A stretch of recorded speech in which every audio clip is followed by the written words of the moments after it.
Hello friends, എവർക്കും വിൻസ്പയറിൻ്റെ SCRT ക്ലാസ്സിലേക്ക് സ്വാഗതം. നമ്മളിന്ന് ഇന്ത്യൻ ജോഗ്രഫിയുടെ മൂന്നാമത്തെ ക്ലാസ്സിലാണുള്ളത്. 10ാം ക്ലാസ്സിലെ 7ാമത്തെ പാഠം വൈവിധ്യങ്ങളുടെ ഇന്ത്യയാണ് നമ്മൾ ഡിസ്കസ് ചെയ്യാൻ പോകുന്നത്. സോ 10ാം ക്ലാസ് ആയതുകൊണ്ട് തന്നെ വളരെ പ്രധാനപ്പെട്ട കുറച്ച് ടോപ്പിക്സാണ് നമ്മളിന്ന് ചർച്ച ചെയ്യുന്നത്. ക്ലാസ്സിലേക്ക് കിടക്കാം. ദേവഭൂമിയിലൂടെ എന്ന കൃതിയിൽ MK രാമചന്ദ്രൻ പറഞ്ഞ കുറച്ച് വാക്കുകളാണ് ഇവിടെ കൊടുത്തിരിക്കുക. 16,000 അടിക്ക് മുകളിലാണ് അന്നേരം ഞങ്ങൾ ക്യാമ്പ് ചെയ്തിരിക്കുന്നത്. ഒരു പാറക്കെട്ടിൽ ചാരി നിന്ന് ഞാൻ അന്തരീക്ഷത്തെയും ചുറ്റുപാടുകളെയും വീക്ഷിച്ചു. ഒരു കോട്ട പോലെയാണ് ചുറ്റും പർവ്വത ശൃംഗങ്ങൾ നിലകൊള്ളുന്നത്. അത് കഴിഞ്ഞാൽ വെള്ളി പോലെ വെട്ടിത്തിളങ്ങുന്ന ഹിമശൃംഗങ്ങളുടെ നിരയാണ്.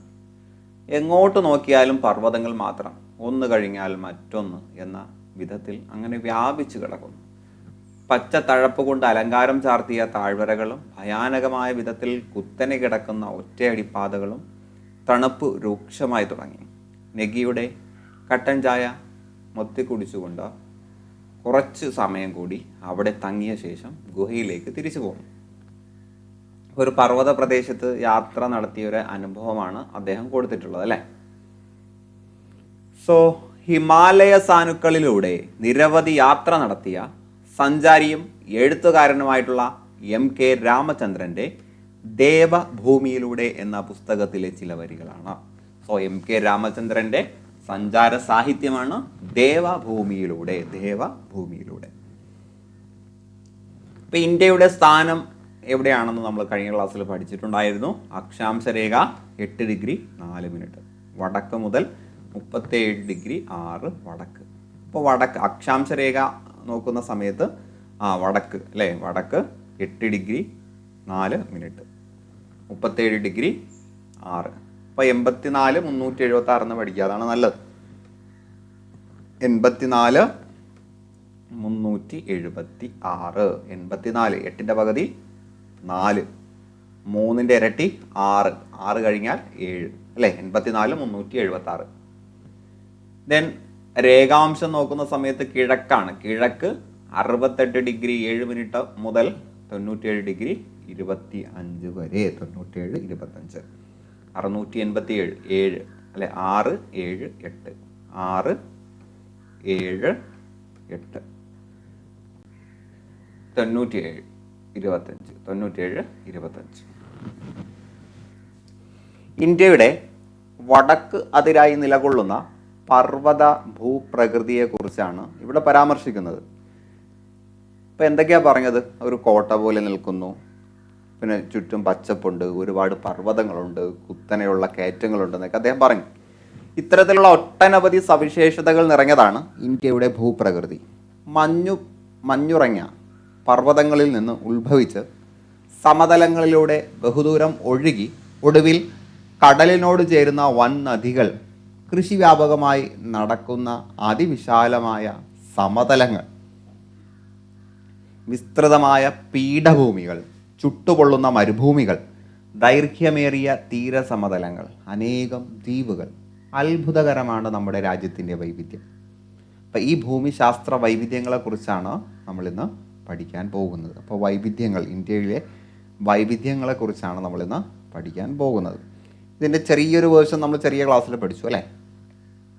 ദെൻ ഇന്ത്യ ഒരു ഉപദ്വീപാണ്, ഇന്ത്യൻ ഉപദ്വീപ്. ഈ ഒരു ഭാഗമാണ് ഇന്ത്യൻ ഉപദ്വീപ്, അല്ലേ? 3 വശങ്ങളും സമുദ്രത്താൽ ചുറ്റപ്പെട്ട ഭൂവിഭാഗമാണ് ഉപദ്വീപ്.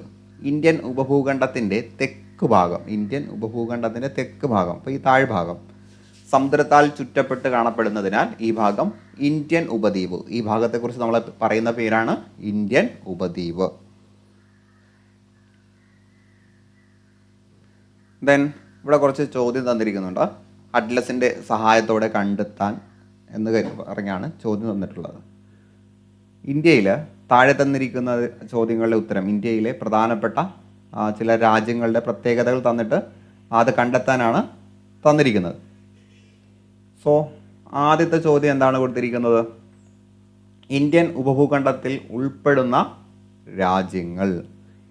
ഇന്ത്യൻ ഉപഭൂഖണ്ഡത്തിൽ ഏതൊക്കെ രാജ്യങ്ങൾ ഉൾപ്പെടുന്നുണ്ട്? അപ്പോൾ നിങ്ങളൊരു അറ്റ്ലസ് ചെക്ക് ചെയ്താൽ അതിൻ്റെ ഉത്തരം നിങ്ങൾക്ക് കൃത്യമായിട്ടും കാണാൻ കഴിയും. അത് നിങ്ങൾ എന്ത് ചെയ്യുക, ജസ്റ്റ് ഒന്ന് സ്വന്തമായിട്ടൊന്ന് ചെയ്ത് നോക്കുക. അതിൻ്റെ കൂടുതൽ ഡീറ്റെയിൽസ് ഞാൻ ടെലഗ്രാം ചാനലിലേക്ക് ഷെയർ ചെയ്യുന്നതാണ്. ദെൻ ഇന്ത്യയുമായി കരാതിർത്തി പങ്കിടുന്ന രാജ്യം, ഇന്ത്യയുമായി അതിർത്തി പങ്കിടുന്ന രാജ്യങ്ങൾ. അപ്പോൾ അതിർത്തി പ്രദേശങ്ങൾ, ഇന്ത്യയുടെ പ്രധാന അതിർത്തി പ്രദേശങ്ങളാണ് ചോദിച്ചിട്ടുള്ളത്. ദെൻ അടുത്തയിലേക്ക് വരാം.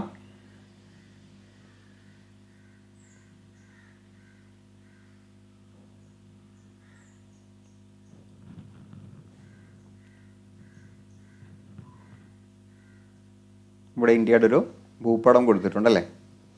ഹിമവൽ ഭൂമിയിൽ നിരീക്ഷിക്കൂ, ഇന്ത്യയുടെ വടക്ക് ഭാഗത്തുള്ള പർവ്വത നിരകളാണ് ഇതിൽ കൊടുത്തിട്ടുള്ളത്. ഇന്ത്യയുടെ വടക്ക് ഭാഗത്തുള്ള പർവ്വതങ്ങളാണ് ഇവിടെ കൊടുത്തിട്ടുള്ളത്. ചിത്രം നോക്കുമ്പോൾ നിങ്ങൾക്ക് കാണാൻ കഴിയും. ഹിന്ദുക്കുഷ്, ഇവിടെ Hindu Kush, Pamir, Kunlun. Hindu Kush, Pamir, Kunlun. Then ഇവിടെ കൈലാസ നിരകൾ കാണാൻ കഴിയും. ഇവിടെ സുലൈമാൻ എന്ന പർവ്വതവും കാണാൻ കഴിയും.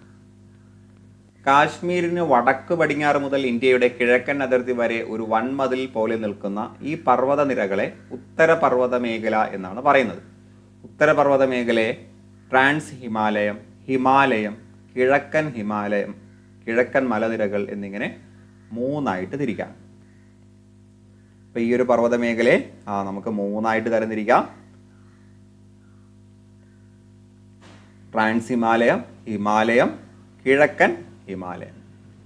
ഇനി പാമീർ പീഠഭൂമി, മുകളിൽ കൊടുത്തിരിക്കുന്നതാണ് പാമീർ പീഠഭൂമി എന്ന് പറയുന്നത് അല്ലേ. പാമീർ പീഠഭൂമി, ഈ പാമീർ പീഠഭൂമി ഒരു കുട പോലെ കാണുന്നുണ്ട് അല്ലേ.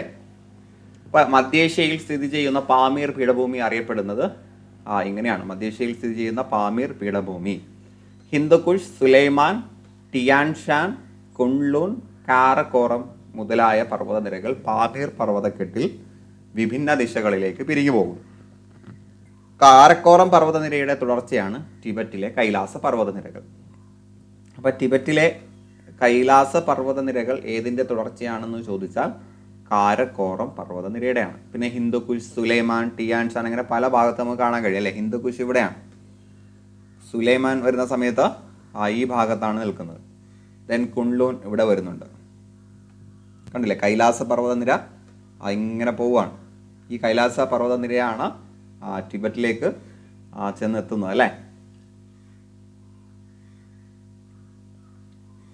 സോ ഉത്തരപർവ്വത മേഖലയിലെ പ്രധാനപ്പെട്ട 3 ഭാഗങ്ങൾ ട്രാൻസ് ഹിമാലയം, ഹിമാലയം, കിഴക്കൻ പർവ്വതനിരകൾ.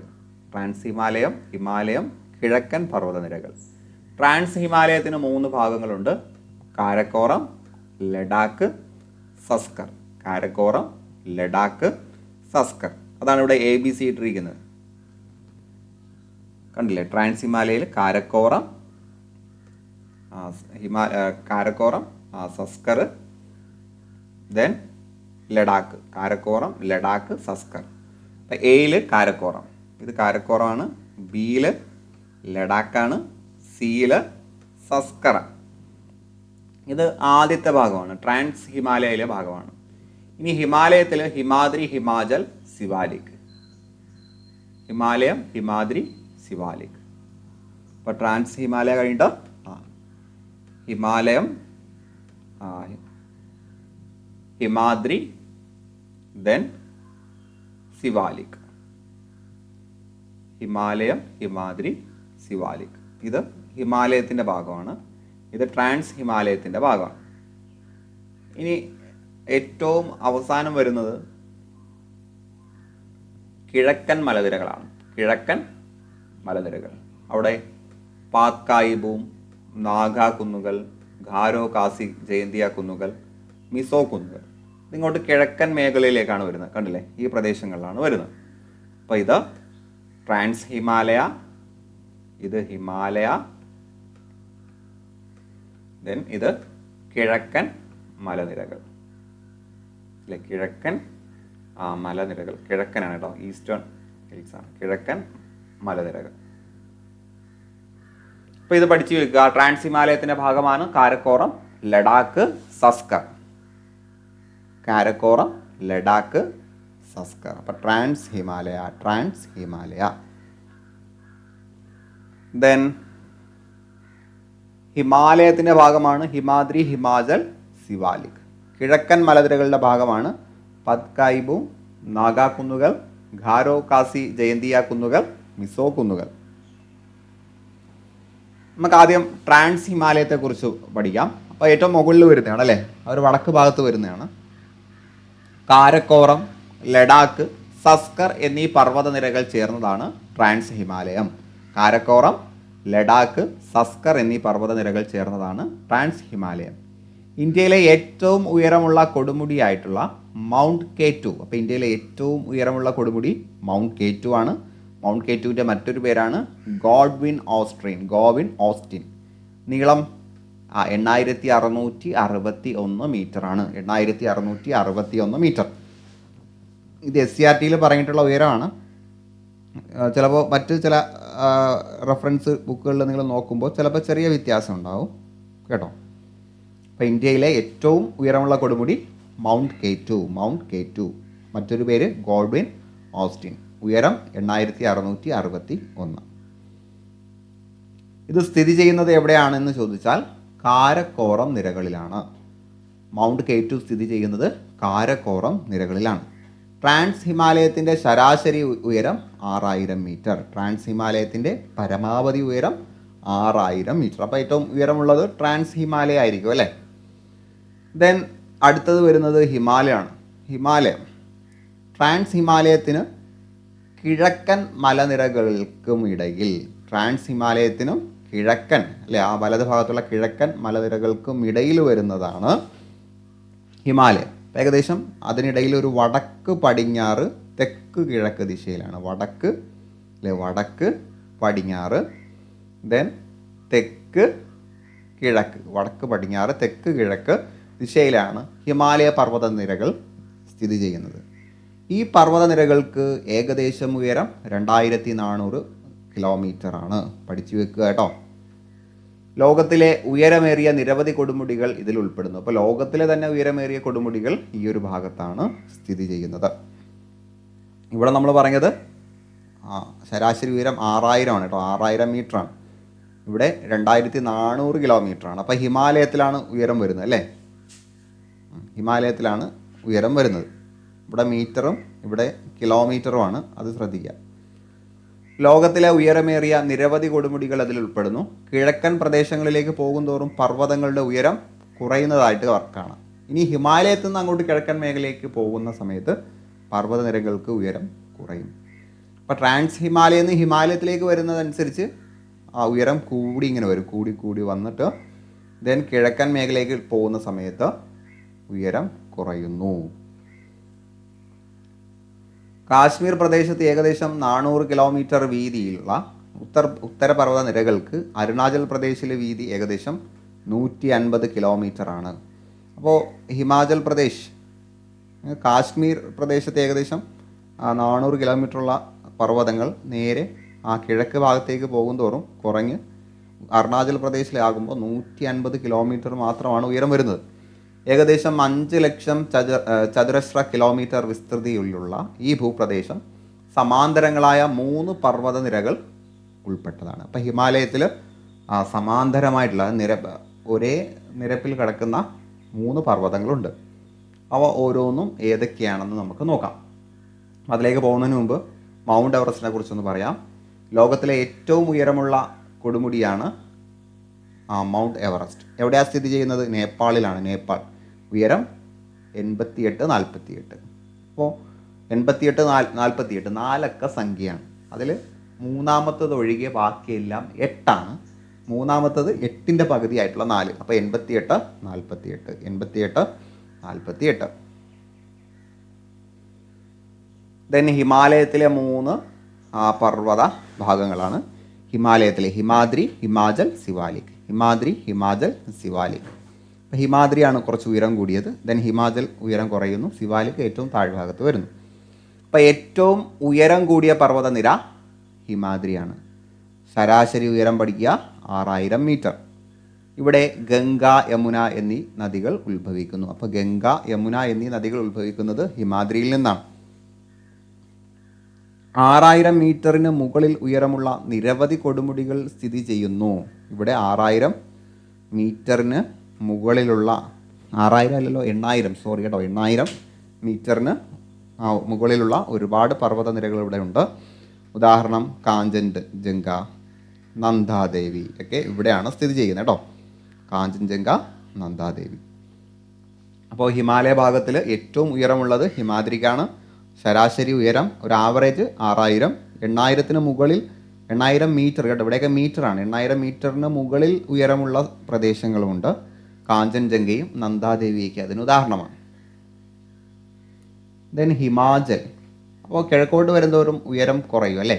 ഹിമാദ്രിയുടെ തെക്ക് ഭാഗത്തായി സ്ഥിതി ചെയ്യുന്നു. ഹിമാദ്രിയുടെ തെക്ക് ഭാഗത്തായി അല്ലേ. ഇതിൻ്റെ തെക്കാകുമ്പോൾ കുറച്ച് താഴോട്ടല്ലേ. ഇതാണ് ഹിമാദ്രി. അതിൻ്റെ തെക്കെന്ന് പറയുമ്പോൾ താഴേക്ക് വരണ്ടേ, താഴേക്ക് വന്നു കണ്ടില്ലേ. ഹിമാചൽ, ഇതാണ് ഹിമാചൽ. 3000 മീറ്ററാണ് ശരാശരി ഉയരം. അപ്പോൾ 6000-ൻ്റെ നേരെ പകുതിയായി. ഇവിടുത്തെ പ്രധാന പ്രദേശങ്ങൾ ഷിംല, ഡാർജിലിംഗ് തുടങ്ങിയ സുഖവാസ കേന്ദ്രങ്ങൾ ഈ പർവ്വത നിരകളുടെ തെക്കേ ചരിവിലായി സ്ഥിതി ചെയ്യുന്നു. ഇപ്പോൾ ഹിമാചലിൻ്റെ തെക്കേ ചരിവിലാണ് ഷിംല, ഡാർജിലിംഗ് പ്രശസ്തമായിട്ടുള്ള സുഖവാസ കേന്ദ്രങ്ങളാണ്. ദെൻ വീണ്ടും കുറച്ച് തെക്ക് ഭാഗത്ത് കുറച്ച് താഴേക്ക് വരുന്ന സമയത്ത് നമുക്ക് സിവാലിക് കാണാം. അപ്പോൾ 3000-ൻ്റെ ഏകദേശം പകുതി 1220 മീറ്ററാണ് ശരാശരി ഉയരം. ഹിമാലയൻ നദികൾ ഈ പർവ്വതനിരയെ മുറിച്ചുകൊണ്ട് ഒഴുകുന്നതിനാൽ പലയിടങ്ങളിലും തുടർച്ച നഷ്ടപ്പെടുന്നു. ഇമ്പോർട്ടൻ്റ് ആയിട്ടുള്ള പോയിൻ്റാണ്. ഹിമാലയ നദികൾ ഈ പർവ്വതനിരയെ മുറിച്ചുകൊണ്ട് താഴേക്ക് ഒഴുകുന്നു. ഈ പർവ്വതനിരകളെ മുറിച്ചുകൊണ്ടാണ് ഒഴുകുന്നത്. അതുകൊണ്ട് ആ പർവ്വതങ്ങൾക്ക് എന്ത് നഷ്ടപ്പെടുന്നു? പലയിടത്തും തുടർച്ച നഷ്ടപ്പെടുന്നു. പല സ്ഥലങ്ങളിലും പർവ്വതങ്ങൾക്ക് തുടർച്ച നഷ്ടപ്പെടുന്നു. കണ്ടില്ലേ, ഇങ്ങനെ ഒഴുകുന്ന കണ്ടില്ലേ. അപ്പോൾ ഇത്രയും ഭാഗം പർവ്വതം ഉണ്ടാവില്ല. നീളമേറിയതും വിസ്തൃതവുമായിട്ടുള്ള താഴ്വരകൾ കാണപ്പെടുന്നു. അപ്പോൾ ഇവിടുത്തെ താഴ്വരകൾ നല്ല നീളമുള്ളതും വിസ്തൃതമായിട്ടുള്ളതായിരിക്കും. ഇവയെ നമ്മൾ പറയുന്ന പേരാണ് ഡൂണുകൾ. അപ്പോൾ നീളമേറിയതും വിസ്തൃതവുമായിട്ടുള്ള താഴ്വരകൾക്ക് പറയുന്ന പേര് ഡൂൺ എന്ന പേര് കേൾക്കുമ്പോൾ തന്നെ നിങ്ങളുടെ മനസ്സിൽ വരുന്ന പേരുണ്ട് ഡെറാഡൂൺ. അപ്പോൾ ഡെറാഡൂൺ ഈ ഭാഗത്താണ്, സിവാലിക്കിലാണ്. ഓക്കെ അല്ലേ. അപ്പോൾ നമ്മൾ ഹിമാലയത്തിലെ 3 പ്രദേശങ്ങൾ ഹിമാദ്രി, ഹിമാചൽ, സിവാലിക്. ഏറ്റവും ഉയരമുള്ളത് ഹിമാദ്രി, 2ാം സ്ഥാനം ഹിമാചൽ, 3 സിവാലിക്. ഹിമാദ്രിയുടെ പ്രത്യേകത ഗംഗ, യമുന എന്നീ നദികൾ ഉത്ഭവിക്കുന്നു. 8000 മീറ്ററിനേക്കാൾ ഉയരമുള്ള പല പർവ്വതനിരകളും ഇവിടെയുണ്ട്, പർവ്വതങ്ങളും ഇവിടെയുണ്ട്, കൊടുമുടികളും ഇവിടെയുണ്ട്. then ഹിമാചലിലേക്ക് വരുന്ന സമയത്ത് അവിടെ കുറച്ച് സുഖവാസ കേന്ദ്രങ്ങളുണ്ട്, ഷിംല, ഡാർജിലിംഗ്. സിവാലിക്കിലേക്ക് വരുന്ന സമയത്ത് ഇവിടെ ഹിമാലയൻ നദികൾ പർവ്വതനിരയെ മുറിച്ച് കടക്കുന്നത് കൊണ്ട് തുടർച്ച നഷ്ടപ്പെടുന്നു, പർവ്വതങ്ങൾക്ക് തുടർച്ച നഷ്ടപ്പെടുന്നു. ഇവിടെ നല്ല വിസ്തൃതവും നീളമേറിയതുമായിട്ടുള്ള താഴ്വരകളുണ്ട്. ആ താഴ്വരകൾക്ക് നമ്മൾ പറയുന്ന പേര് ഡൂണുകളാണ്. ഡെറാഡൂണൊക്കെ ഇവിടെയാണ് വരുന്നത് അല്ലേ. ദെൻ ഉത്തരപർവ്വത മേഖലയിലെ ചുരങ്ങൾ. ഉത്തരപർവ്വത മേഖലയിലെ പ്രധാന ചുരങ്ങളുണ്ട്. ഒരു 4 ചുരങ്ങളാണ് നമ്മൾ പ്രധാനമായിട്ട് പഠിക്കേണ്ടത്. ഇത് സ്ഥിരം ചോദ്യം വരുന്നൊരു ഏരിയയാണ്. പർവ്വത നിരകൾ മുറിച്ചു കടക്കാൻ സഹായകമായിട്ടുള്ള സ്വാഭാവിക മലയിടുക്കുകളാണ് ചുരങ്ങൾ. ഇപ്പോൾ കേരളത്തിലെ താമരശ്ശേരി ചുരവും ആര്യനാട് ചുരവും നമുക്കറിയാം. അപ്പോൾ പർവ്വതങ്ങൾക്കിടയിൽ ആ പർവ്വതം മുറിച്ച് കടന്നുകൊണ്ട് അപ്പുറം സൈഡ് എത്തുന്നതിന് വേണ്ടി, അപ്പുറം വശത്തേക്ക് എത്തുന്നതിന് വേണ്ടി സഹായിക്കുന്ന പ്രകൃതി നിർമ്മിതമായിട്ടുള്ള മലയിടുക്കുകളാണ്, സ്വാഭാവിക മലയിടുക്കുകളാണ് ചുരങ്ങൾ അഥവാ പാസ് എന്ന് പറയുന്നത്. അമ്പരചുംബികളായ പർവ്വതനിരകൾ ഇരുവശങ്ങളിലുള്ള ജനസംസ്കാരങ്ങളെ തമ്മിൽ ബന്ധിപ്പിക്കുന്നതിനാൽ ഈ പാതകൾക്ക് വളരെയധികം പ്രാധാന്യമാണ് ഉള്ളത്. അപ്പോൾ 2 വ്യത്യസ്ത സംസ്കാരങ്ങളെ തമ്മിൽ ബന്ധിപ്പിക്കുന്നതാണ് ഈ ഒരു ചുരം. അപ്പോൾ ചുരങ്ങൾക്ക് എപ്പോഴും വലിയ പ്രാധാന്യമുണ്ട്. അപ്പോൾ ഇവിടുത്തെ പ്രധാനപ്പെട്ട 4 ചുരങ്ങളാണ് ലിബുലേഖ്, ഷിപ്കില, സോജില, നാഥുല. ലിബുലേഖ്, ഷിപ്കില, സോജില, നാഥുല. ബന്ധിപ്പിക്കുന്ന പ്രദേശങ്ങൾ ഇമ്പോർട്ടൻ്റ് ആണ്. ഉത്തരാഖണ്ഡും ടിബറ്റും. ഇവിടെ ഹിമാചൽ പ്രദേശും ടിബറ്റും. ഇവിടെ വരുന്ന സമയത്ത് ശ്രീനഗർ, കാർഗിൽ, സിക്കിം, ടിബറ്റ്. അപ്പോൾ ഇവിടെ 3 സ്ഥലങ്ങളിലും ടിബറ്റ് വരുന്നുണ്ട് അല്ലേ? ടിബറ്റ് കോമൺ ആയിട്ട് വരുന്നുണ്ട്. ടിബറ്റ് ഇവിടെയും ടിബറ്റ് വരുന്നുണ്ട്, ഇവിടെയും ടിബറ്റ് വരുന്നുണ്ട്. സോ നമുക്ക് ഇപ്പുറം ഭാഗത്തുള്ള പേര് വെച്ച് വേണം ഇത് ഓർത്തിരിക്കാൻ. സോ നമുക്ക് പഠിക്കാം. ഞാൻ ചെറിയൊരു ടെക്നിക്ക് പറഞ്ഞു തരാം. ലിപുലേക്ക് ഓർത്തിരിക്കാൻ വേണ്ടി ഉത്തരാഖണ്ഡ്, ഉത്തരം മുട്ടിക്കഴിഞ്ഞാൽ എന്ത് ചെയ്യുക? ലിപ്പ് അടച്ച് വെക്കുക, അല്ലെ? അടച്ച് വെക്കുക. ഉത്തരം മുട്ടിക്കഴിഞ്ഞാൽ ലിപ്പ് അടച്ച് വെക്കുക. അപ്പോൾ ഉത്തരാഖണ്ഡ് ടിബറ്റ് പ്രദേശങ്ങളെ ബന്ധിപ്പിക്കുന്നതാണ് ലിപു ലേക്ക്. ലിപു ലേക്ക്. ഇനി ഹിമാചൽ പ്രദേശ്. ഹിമാചൽ പ്രദേശ് അപ്പോൾ ഹിമം അഥവാ മഞ്ഞുകട്ട. മഞ്ഞുകട്ടയിലല്ലേ നമ്മളെ ടൈറ്റാനിക് ഷിപ്പ് പിടിച്ചത്? അപ്പോൾ ഹിമത്തിലാണ് ഷിപ്പ് പിടിച്ചത്. ഹിമത്തിലാണ് ഷിപ്പ് പിടിച്ചത്. അപ്പോൾ ഹിമാചൽ പ്രദേശ് ഷിപ്പ് കില. ഷിപ്പ് കില. ഓക്കെ അല്ലേ? ദെൻ പിന്നീട് ശ്രീനഗറും കാർഗിലുമാണ് വരുന്നത്. ശ്രീനഗറും കാർഗിലും. അപ്പോൾ ശ്രീനഗർ എസ്സിലാണ് സ്റ്റാർട്ട് ചെയ്യുന്നത്. ഫോജിലയും എസ്സിലാണ് സ്റ്റാർട്ട് ചെയ്യുന്നത് അല്ലേ? ഷിപ്കില അല്ലാതെ തന്നെ നമുക്ക് ഹിമാചൽ വെച്ച് ലിങ്ക് ചെയ്ത് വെച്ചിട്ടുണ്ട്. ബാക്കിയുള്ള സോജില സ്റ്റാർട്ട് ചെയ്യുന്നത് എസ്സിൽ ഉള്ള സ്ഥലത്താണെന്ന് ഓർത്തിരുന്നാൽ മതി. അപ്പോൾ ശ്രീനഗർ കാർഗിൽ. ശ്രീനഗർ കാർഗിൽ. ഇനി അല്ലാതെ നമുക്ക് ഓർക്കാം SK, ഒരു പ്രമുഖനായിട്ടുള്ള പത്രപ്രവർത്തകനാണ്, മാധ്യമ പ്രവർത്തകനാണ് SK അല്ലേ? SK അദ്ദേഹത്തിൻ്റെ ഷോർട്ട് ഫോമാണ് SK. ഞാൻ പൂർണ്ണ ഒരു പേര് പറയുന്നില്ല. അപ്പോൾ അദ്ദേഹം എന്ത് ചെയ്യാണ്? എപ്പോഴും ചോദിച്ചുകൊണ്ടിരിക്കും. അപ്പോൾ സോച്ച് എന്ന് പറഞ്ഞാൽ ചോദിക്കുക എന്നുള്ളൊരു അർത്ഥത്തിൽ പ്രയോഗിക്കാറുണ്ടെന്ന് തോന്നുന്നു സോച്ച്. അപ്പോൾ SKയുടെ പ്രത്യേകതയാണ് എപ്പോഴും ചോദിച്ചുകൊണ്ടിരിക്കുന്നു. SK എപ്പോഴും ചോദിച്ചുകൊണ്ടിരിക്കുന്നു. അപ്പോൾ സോജില. ഇനി സിക്കിം എന്ന് പറയുമ്പോൾ സിക്ക് അസുഖം അല്ലേ? അസുഖം വന്നു കഴിഞ്ഞാൽ വീട്ടിൽ നാഥൻ ഇല്ലാതെയാകും അല്ലേ? അസുഖം വന്നു കഴിഞ്ഞാൽ നാഥൻ ഇല്ലാതെയാകും. നാഥുല. അപ്പോൾ 4 പേരും കിട്ടിയില്ലേ? ഉത്തരാഖണ്ഡ് ഉത്തരം മുട്ടിക്കഴിഞ്ഞാൽ ലിപ്പ് എന്ത് ചെയ്യണം? അടച്ചു വയ്ക്കണം. ലിപു ലേക്ക്. ഇനി ഹിമാചൽ പ്രദേശ് ഹിമത്തിൽ തട്ടിയാണ് ഷിപ്പ് പൊട്ടിയത്. അപ്പോൾ ഷിപ്പ് കില. ദെൻ ശ്രീനഗർ കാർഗിൽ SK ഇങ്ങനെ ചോദിച്ചുകൊണ്ടേയിരിക്കും. സോജില. ഇനി സിക്ക് വന്നു കഴിഞ്ഞാൽ നാഥനില്ലാതെയാകും. നാഥുല. അപ്പോൾ ആ രീതിയിൽ ഓർക്കുക, എപ്പോഴും ചോദിക്കുന്നതാണ്. ദെൻ ഭൂപ്രദേശത്തിൻ്റെ ഉയരക്രമം അനുസരിച്ച് വ്യത്യസ്തങ്ങളായ സസ്യജാലങ്ങൾ ഈ പർവ്വത പ്രദേശങ്ങളിൽ കാണപ്പെടുന്നു. സമുദ്രനിരപ്പിൽ 1000 മുതൽ 2000 മീറ്റർ വരെ ഉയരങ്ങളിൽ ഓക്ക്, ചെസ്റ്റ്നട്ട്, മേപ്പിൾ തുടങ്ങിയ വൃക്ഷങ്ങളും അതിന് മുകളിലേക്കുള്ള ഉയരങ്ങളിൽ ദേവദാരു, സ്പ്രൂസ് തുടങ്ങിയ സ്തൂപികാഗ്ര വൃക്ഷങ്ങളും കാണുന്നു. സ്തൂപികാഗ്രം നമ്മുടെ ക്രിസ്മസ് ട്രീ പോലെ വരുന്ന ട്രീസാണ്.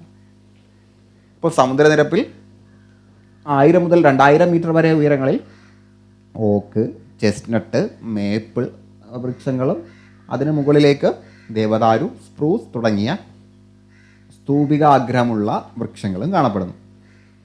ഹിമവാന്റെ ജനനം. ഇന്ത്യൻ ഫലകവും യുറേഷ്യൻ ഫലകവും കൂട്ടിമുട്ടിയപ്പോൾ ഇവയ്ക്കിടയിൽ സ്ഥിതി ചെയ്തിരുന്ന തെഥീസ് സമുദ്രത്തിൻ്റെ അടിത്തട്ട് സമ്മർദ്ദത്താൽ മടങ്ങി ഉയർന്നാണ് ഹിമാലയ പർവ്വതനിരകൾ രൂപപ്പെട്ടത് എന്നാണ് ശാസ്ത്രജ്ഞരുടെ നിഗമനം. ഇവിടെ നിന്ന് കണ്ടെത്തിയിട്ടുള്ള സമുദ്രജീവികളുടെ ഫോസിലുകൾ ഈ വാദത്തിന് അനുകൂലമായ തെളിവുകളാണ്. അപ്പോൾ ശാസ്ത്രജ്ഞർ പറയുന്നത് ഈ ഹിമവാൻ അഥവാ നമ്മുടെ ഹിമാലയൻ പ്രദേശങ്ങളൊക്കെ രൂപപ്പെടുന്നത് ഇന്ത്യൻ ഫലകവും യുറേഷ്യൻ ഫലകവും കൂട്ടിമുട്ടിയിട്ടാണ്. ഇന്ത്യൻ ഫലകവും യുറേഷ്യൻ ഫലകവും കൂട്ടിമുട്ടുന്ന സമയത്ത് ഇവകൾക്കിടയിൽ തെഥീസ് എന്ന പേരിൽ ഒരു സമുദ്രമുണ്ടായിരുന്നു. അതിൻ്റെ അടിത്തട്ട് ഈ ഒരു സമ്മർദ്ദത്താൽ മടങ്ങി ഉയർന്നു വന്നു. അപ്പോൾ ഈ സമുദ്രത്തിൻ്റെ അടിത്തട്ട് മടങ്ങി മുകളിലേക്ക് ഉയർന്നു വന്നു. അങ്ങനെയാണ് മടക്ക് പർവ്വതങ്ങൾ ഉണ്ടായത്. ഓക്കെ അല്ലേ? അപ്പോൾ പേരുകൾ ഓർക്കുക. ഫലകങ്ങളുടെ പേര് ഇന്ത്യൻ യുറേഷ്യൻ ഫലകങ്ങൾ, സമുദ്രത്തിൻ്റെ പേര് തെഥീസ്. ഓക്കെ അല്ലേ? ദെൻ കിഴക്കൻ മലനിരകൾ. അപ്പോൾ നമ്മൾ 2 മലനിരകൾ പറഞ്ഞു, ഹിമാലയത്തിൻ്റെയും ട്രാൻസ് ഹിമാലയത്തിൻ്റെയും കാര്യം പറഞ്ഞു. ഇനി കിഴക്കൻ മലനിരകൾ, ഇങ്ങ് വലത് ഭാഗത്തായിട്ട് വരുന്ന കുറച്ചധികം മലനിരകൾ. ഇവിടെ സമുദ്രനിരപ്പിൽ നിന്നും 500 മുതൽ 3000 മീറ്റർ വരെ ഉയരമുള്ള ഈ പ്രദേശം പൂർവാചൽ എന്നും അറിയപ്പെടുന്നു. അപ്പോൾ കിഴക്കൻ മലനിരകളുടെ മറ്റൊരു പേരാണ് പൂർവാചൽ. ഇപ്പോൾ ഹിമാലയ, ട്രാൻസ് ഹിമാലയ, പൂർവാചൽ എന്ന് തന്നാലും സെയിം ആണ്. ലോകത്തിലെ ഏറ്റവും കൂടുതൽ മഴ ലഭിക്കുന്ന പ്രദേശങ്ങളൊക്കെ ഇവിടെയാണ്. ചിറാപൂഞ്ചി അല്ല കേട്ടോ ലോകത്തിൽ ഏറ്റവും കൂടുതൽ മഴ ലഭിക്കുന്നത്. ഈ പ്രദേശത്തിൻ്റെ പ്രത്യേകത ഇവിടെ വളരെ നിബിഡമായിട്ടുള്ള ഉഷ്ണമേഖലാ മഴക്കാടുകളാണ് ഇവിടെ കാണപ്പെടുന്നത്. സോ മനസ്സിലായല്ലോ. അപ്പം ഇവിടെ നിങ്ങൾ ഓർത്തിരിക്കേണ്ട ഒരു കാര്യം, കിഴക്കൻ മലനിരകളുടെ മറ്റൊരു പേരാണ് പൂർവാചൽ. ഓക്കെ അല്ലേ? ഞാൻ കുറച്ച് സ്ലോയിൽ പറയുന്നത് ഇത് ജോഗ്രഫിയാണ് അല്ലേ, ജോഗ്രഫിയാണ്. പല ആളുകൾക്കും ബുദ്ധിമുട്ടുള്ള ആ ഒരു ഏരിയ. ദെൻ ലോകത്ത് ഏറ്റവും കൂടുതൽ മഴ ലഭിക്കുന്നത് ഇപ്പോൾ നിലവിൽ ചിറാപൂഞ്ചി അല്ല, അത് മൗസിൻഡ്രമാണ് അല്ലെ, മൗസിൻഡ്രമാണ്. ഞാനത് കഴിഞ്ഞ ക്ലാസ്സിൽ നിങ്ങളോട് ചോദിച്ചു, പക്ഷെ നിങ്ങൾ ആരും കമൻറ്റ് ചെയ്ത് കണ്ടില്ല, അതാണ് ഞാൻ പറഞ്ഞത്. ഉത്തര പർവ്വത മേഖലയിലുടനീളം പൊതുവെ ഫലപുഷ്ടി കൂടിയ പർവ്വത മണ്ണാണ് കാണപ്പെടുന്നത്. ഉത്തരപർവ്വത മേഖലയിൽ ഫലപുഷ്ടിയുള്ള പർവ്വത മണ്ണാണ് കാണുന്നത്. ദെൻ ഹിമവാന്റെ മടിത്തട്ടിലെ ജീവിതം. അപ്പോൾ ഇവിടെയുള്ള ആളുകളുടെ ജീവിതം എങ്ങനെയാണെന്ന് നമുക്ക് നോക്കാം. മൃഗപരിപാലനമാണ് ജനങ്ങൾ അനുവർത്തിക്കുന്ന ഒരു ജീവിത മാർഗം. ഇവിടുത്തെ പുൽമേടുകളെ ആശ്രയിച്ചാണ് മൃഗപരിപാലനം. കാശ്മീർ, ഹിമാചൽ പ്രദേശ് എന്നിവിടങ്ങളിലെ വ്യാവസായിക അടിസ്ഥാനത്തിൽ ചെമ്മരിയാടുകളെയാണ് വളർത്തുക. ചെമ്മരിയാട്. പർവ്വത നിരകളിൽ നിന്ന് ഉത്ഭവിക്കുന്ന നദികൾ ഒഴുകിക്കൊണ്ടുവരുന്ന എക്കൽ അടിഞ്ഞുകൂടിയതാണ് സിവാലിക്കിൻ്റെ താഴ്വര മേഖല. അപ്പോൾ സിവാലിക്ക് കുറച്ച് താഴ്ഭാഗത്താണല്ലോ അല്ലേ, ഹിമാലയയിൽ തന്നെ ആ മൂന്നാമത് വരുന്ന തട്ടാണ് സിവാലിക്. അപ്പോൾ ഈ നദികൾ ഒഴുകിക്കൊണ്ടുവരുന്ന എക്കൽ മണ്ണ് അടിഞ്ഞുകൂടുന്നത് ഈ സിവാലിക്കിലാണ്. ഉരുളക്കിഴങ്ങ്, ബാർലി, കുങ്കുമപ്പൂവ് എന്നിവ കൂടാതെ ആപ്പിൾ, ഓറഞ്ച് തുടങ്ങിയ പഴവർഗ്ഗങ്ങളും തേയിലയും ഈ മേഖലയിൽ കൃഷി ചെയ്യുന്നു. നമ്മൾ കഴിഞ്ഞ ക്ലാസ്സിൽ പറഞ്ഞു. ഇന്ത്യയിൽ ഏറ്റവും കൂടുതൽ തേയില ഉൽപ്പാദിപ്പിക്കുന്ന ആസാം മലനിരകളാണ്. ഇന്ത്യയിൽ ഏറ്റവും കൂടുതൽ തേയില ഉൽപ്പാദിപ്പിക്കുന്നത് ആസാം മലനിരകളിലാണ്. ഏറെ പ്രകൃതി ഭംഗിയുള്ള ഉത്തരപർവ്വത മേഖല വിനോദസഞ്ചാരികളുടെ പറദീസയാണ്. സിംല, ഡാർജിലിംഗ്, കുളു, മണാലി തുടങ്ങിയ സുഖവാസ കേന്ദ്രങ്ങൾ എവിടെയാണ്? ഉത്തരപർവ്വത മേഖലയിലാണ്. ഇതൊക്കെ നമ്മൾ കഴിഞ്ഞ ക്ലാസ്സിൽ പറഞ്ഞിട്ടുണ്ടായിരുന്നു. മനോഹരമായിട്ടുള്ള കുറേ പ്രകൃതി ദൃശ്യങ്ങൾ ഇവിടെ കൊടുത്തിട്ടുണ്ട്. കാശ്മീരിലെ കുങ്കുമപ്പൂ കൃഷി, ആസാമിലെ തേയിലത്തോട്ടം ഒക്കെ ഇവിടെ കൊടുത്തിട്ടുണ്ട്. ദെൻ ഉത്തരപർവ്വത മേഖലയുടെ പ്രാധാന്യം. ഇന്ത്യയുടെ കാലാവസ്ഥ, ജനജീവിതം എന്നിവ രൂപപ്പെടുത്തുന്നതിൽ ഈ പർവ്വത മേഖല എത്രമാത്രം പങ്കുവഹിക്കുന്നുണ്ടെന്ന് നോക്കാം. പുരാതന കാലം മുതൽക്കേ തന്നെ വടക്ക് പടിഞ്ഞാറ് നിന്നുള്ള വൈദേശിക ആക്രമണത്തിൽ നിന്നും ഒരു പരിധിവരെ നമ്മെ സംരക്ഷിക്കുന്നു. അതൊരു കോട്ട പോലെ നിലനിൽക്കുന്നു എന്നൊക്കെ നമ്മൾ പറഞ്ഞു കഴിഞ്ഞ ക്ലാസ്സിൽ. ദെൻ മൺസൂൺ കാറ്റുകളെ തടഞ്ഞു നിർത്തി ഉത്തരേന്ത്യയിൽ ഉടനീളം മഴ പെയ്യിപ്പിക്കുന്നു. ഇതും നമ്മൾ കഴിഞ്ഞ ക്ലാസ്സിൽ പറഞ്ഞതാണ്. മൺസൂൺ കാറ്റുകളെ തടഞ്ഞു നിർത്തി ഉത്തരേന്ത്യയിൽ മഴ പെയ്യിപ്പിക്കുന്നതും ഈ ഉത്തരപർവ്വത മേഖലയാണ്. ശൈത്യകാലത്ത് വടക്ക് നിന്ന് വീശുന്ന വരണ്ട ശീതക്കാറ്റിനെ ഇന്ത്യയിലേക്ക് കടക്കാതെ ചെറുക്കുന്നു. അപ്പം മൺസൂൺ കാറ്റുകളെ തടഞ്ഞു നിർത്തി മഴ പെയ്യിപ്പിക്കുന്നു, ചൂട് കാറ്റുകളെ ഇങ്ങോട്ടേക്ക് കടക്കാതെ തടുത്തു നിർത്തുന്നു. ഇതും ഉത്തരപർവ്വത മേഖല ചെയ്യുന്നതാണ്. വൈവിധ്യമാർന്ന സസ്യജന്തുജാലങ്ങൾ ഉടലെടുക്കുന്നതിന് കാരണമായി ഹിമാലയൻ നദികളുടെ ഉത്ഭവ പ്രദേശമാണിത്. അപ്പം ഗംഗയുടെ ഉത്ഭവസ്ഥാനമായിട്ടുള്ള ഗോമുഖ് ഗുഹയുടെ ചിത്രമാണ് ഇവിടെ കൊടുത്തിട്ടുള്ളത്. ഹിമാലയത്തിലെ മഞ്ഞുമൂടിയ കൊടുമുടികളും ഹിമാനികളും ശുദ്ധജലത്തിൻ്റെ വൻ ശേഖരങ്ങളാണ്. അപ്പോൾ ശുദ്ധജലത്തിൻ്റെ വൻ ശേഖരങ്ങളാണ് ഇവിടെയുള്ള ഹിമാലയത്തിലെ മഞ്ഞുമൂടിയ കൊടുമുടികളും ഹിമാനികളും. ഈ മഞ്ഞുപാളികൾ ഉരുകി രൂപം കൊള്ളുന്ന നീർച്ചാലുകൾ ചേർന്ന് അനേകം മഹാനദികൾ ജന്മമെടുക്കുന്നു. ഈ ഹിമാലയൻ നദി ഇവയ്ക്ക് പറയുന്ന പേര്, അപ്പോൾ ഹിമാലയത്തിൽ നിന്നും ഈ ഉത്തരപർവ്വത മേഖലയിൽ നിന്നൊക്കെ ഉത്ഭവിക്കുന്ന നദികൾക്ക് നമ്മൾ പറയുന്ന പേര് ഹിമാലയൻ നദികളാണ്. താഴ്വാരങ്ങളിലെ ധാരാളമായ മഴയും ഈ നദികളെ പുഷ്ടിപ്പെടുത്തുന്നുണ്ട്. പ്രധാന ഹിമാലയൻ നദികളാണ് താഴെ പറയുന്നത്: സിന്ധു, ഗംഗ, ബ്രഹ്മപുത്ര. സിന്ധു, ഗംഗ, ബ്രഹ്മപുത്ര. ഇത് മൂന്നുമാണ് പ്രധാനപ്പെട്ട ഹിമാലയൻ നദികൾ. സിന്ധു, ഗംഗ, ബ്രഹ്മപുത്ര. ബംഗ്ലാദേശിൽ ബ്രഹ്മപുത്രയെ ഞങ്ങൾ ജമുന എന്നാണ് വിളിക്കുന്നത്. പഠിച്ചു വെക്കുക. ബംഗ്ലാദേശിലുള്ള നമ്മുടെ ബ്രഹ്മപുത്രയുടെ പേര് ജമുന. യമുന നദിയെക്കുറിച്ചല്ല പറയുന്നത്, ബ്രഹ്മപുത്രയെക്കുറിച്ചാണ്. ബ്രഹ്മപുത്രയെക്കുറിച്ച് ബംഗ്ലാദേശിൽ വിളിക്കുന്ന പേര് ജമുന എന്നാണ് PSC ചോദിച്ചിട്ടുണ്ട്. ഇനി ടിബറ്റിൽ ചെല്ലുമ്പോൾ അതിനെ സാങ്പോ എന്ന് വിളിക്കുന്നു. ബ്രഹ്മപുത്രയ്ക്ക് ബംഗ്ലാദേശിലെ പേര് ജമുന എന്നും ടിബറ്റിലെ പേര് സാങ്പോ എന്നുമാണ്. സാങ്പോ എന്നുമാണ് പഠിച്ചു വെക്കുക. ഇതിനൊരു പുരുഷനാമമുള്ള ഒരു നദിയാണ് ബ്രഹ്മപുത്ര. ബാക്കിയെല്ലാം സ്ത്രൈണനാമങ്ങളാണ്. സിന്ധു, ഗംഗ, യമുന നദികളുടെയും പോഷക നദികളുടെയൊക്കെ പേരെടുത്ത് നോക്കുമ്പോൾ അധികവും സ്ത്രീനാമങ്ങളാണ്. മഹാനദികളുടെ കൂട്ടത്തിൽ പുരുഷനാമം കിട്ടിയിട്ടുള്ള നദി ബ്രഹ്മപുത്രയാണ്, അല്ലെ ബ്രഹ്മപുത്രയാണ്. ദെൻ പ്രധാന ഹിമാലയൻ നദികൾ, അവ ഒഴുകുന്ന സംസ്ഥാനങ്ങൾ, പോഷക നദികൾ എന്നിവ കണ്ടെത്താനാണ് തന്നിട്ടുള്ളത്. ഇവിടെ പിക്ചേഴ്സ് തന്നിട്ടുണ്ട്. കുറേ നദികളെ കുറിച്ചും ഇവിടെ കാണിക്കുന്നുണ്ട്. ജസ്റ്റ് നിങ്ങളത് പിക്ചേഴ്സ് നോക്കി ഐഡൻറ്റിഫൈ ചെയ്യുക.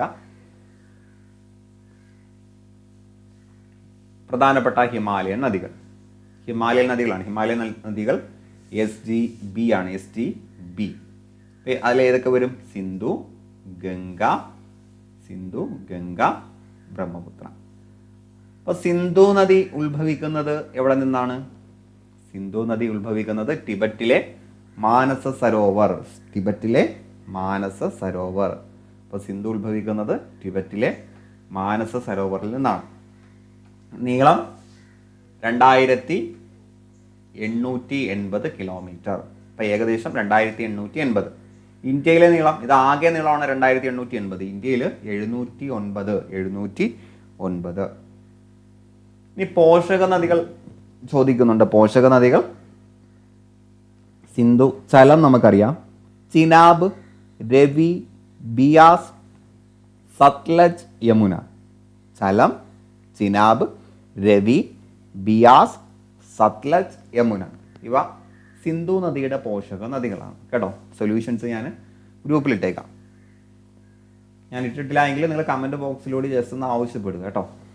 ദെൻ ഒഴുകുന്ന സംസ്ഥാനങ്ങൾ, ഏതൊക്കെ സംസ്ഥാനങ്ങളിലൂടെയാണ് ഒഴുകുന്നത്? ജമ്മു കാശ്മീർ, ഹിമാചൽ പ്രദേശ്. ഇപ്പം ജമ്മു കാശ്മീർ ഇന്ന് സംസ്ഥാനമല്ല കേട്ടോ. അപ്പോൾ നമുക്ക് ഹിമാചൽ പ്രദേശ്, മൗസ് പാഡ് ഉപയോഗിച്ച് ടൈപ്പ് ചെയ്യാൻ ഇച്ചിരി ബുദ്ധിമുട്ടാണ്, അതാണ് ഞാൻ അത് ടൈപ്പ് ചെയ്യാൻ നിൽക്കാത്തത്.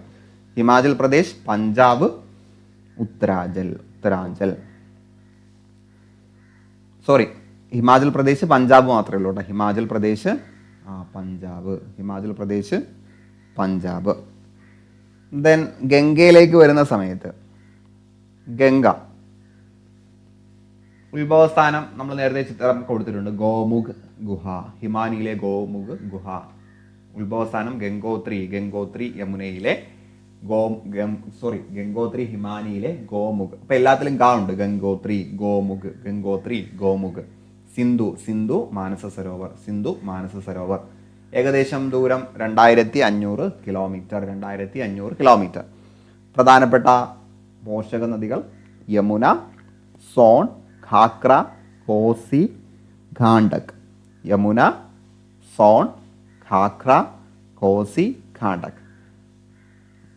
ഒഴുകുന്ന സംസ്ഥാനങ്ങൾ ചോദിക്കുകയാണെങ്കിൽ ഉത്തരാഞ്ചൽ, ഉത്തർപ്രദേശ്, രാജസ്ഥാൻ, മധ്യപ്രദേശ്, ബീഹാർ. എത്തിച്ചേരുന്നത് ബംഗാൾ ഉൾക്കടൽ. ഇവിടെ അറബിക്കടൽ, സിന്ധു ഹിമാലയൻ നദികളിൽ സിന്ധു മാത്രമാണ് അറബിക്കടലിൽ വന്ന് പതിക്കുന്നത്. ബാക്കിയെല്ലാം ബംഗാൾ ഉൾക്കടലിലേക്കാണ്. ദെൻ ബ്രഹ്മപുത്ര ഉത്ഭവിക്കുന്നത് ടിബറ്റിലാണ്. ടിബറ്റിലെ ചമായുങ് തുങ് ഹിമാനി. അപ്പോൾ ബ്രഹ്മപുത്ര ടിബറ്റിലാണ് ഉത്ഭവിക്കുന്നത്. ഇവിടെ സിന്ധുവും ടിബറ്റിലാണ്, അല്ലേ? ടിബറ്റിലാണ്. ഏകദേശം 2900 കിലോമീറ്റർ. ഇന്ത്യയിൽ 725 കിലോമീറ്റർ. പോഷക നദികൾ തിസ്ത, മാനസ്, ലോഹിത്, സുവാൻസിരി.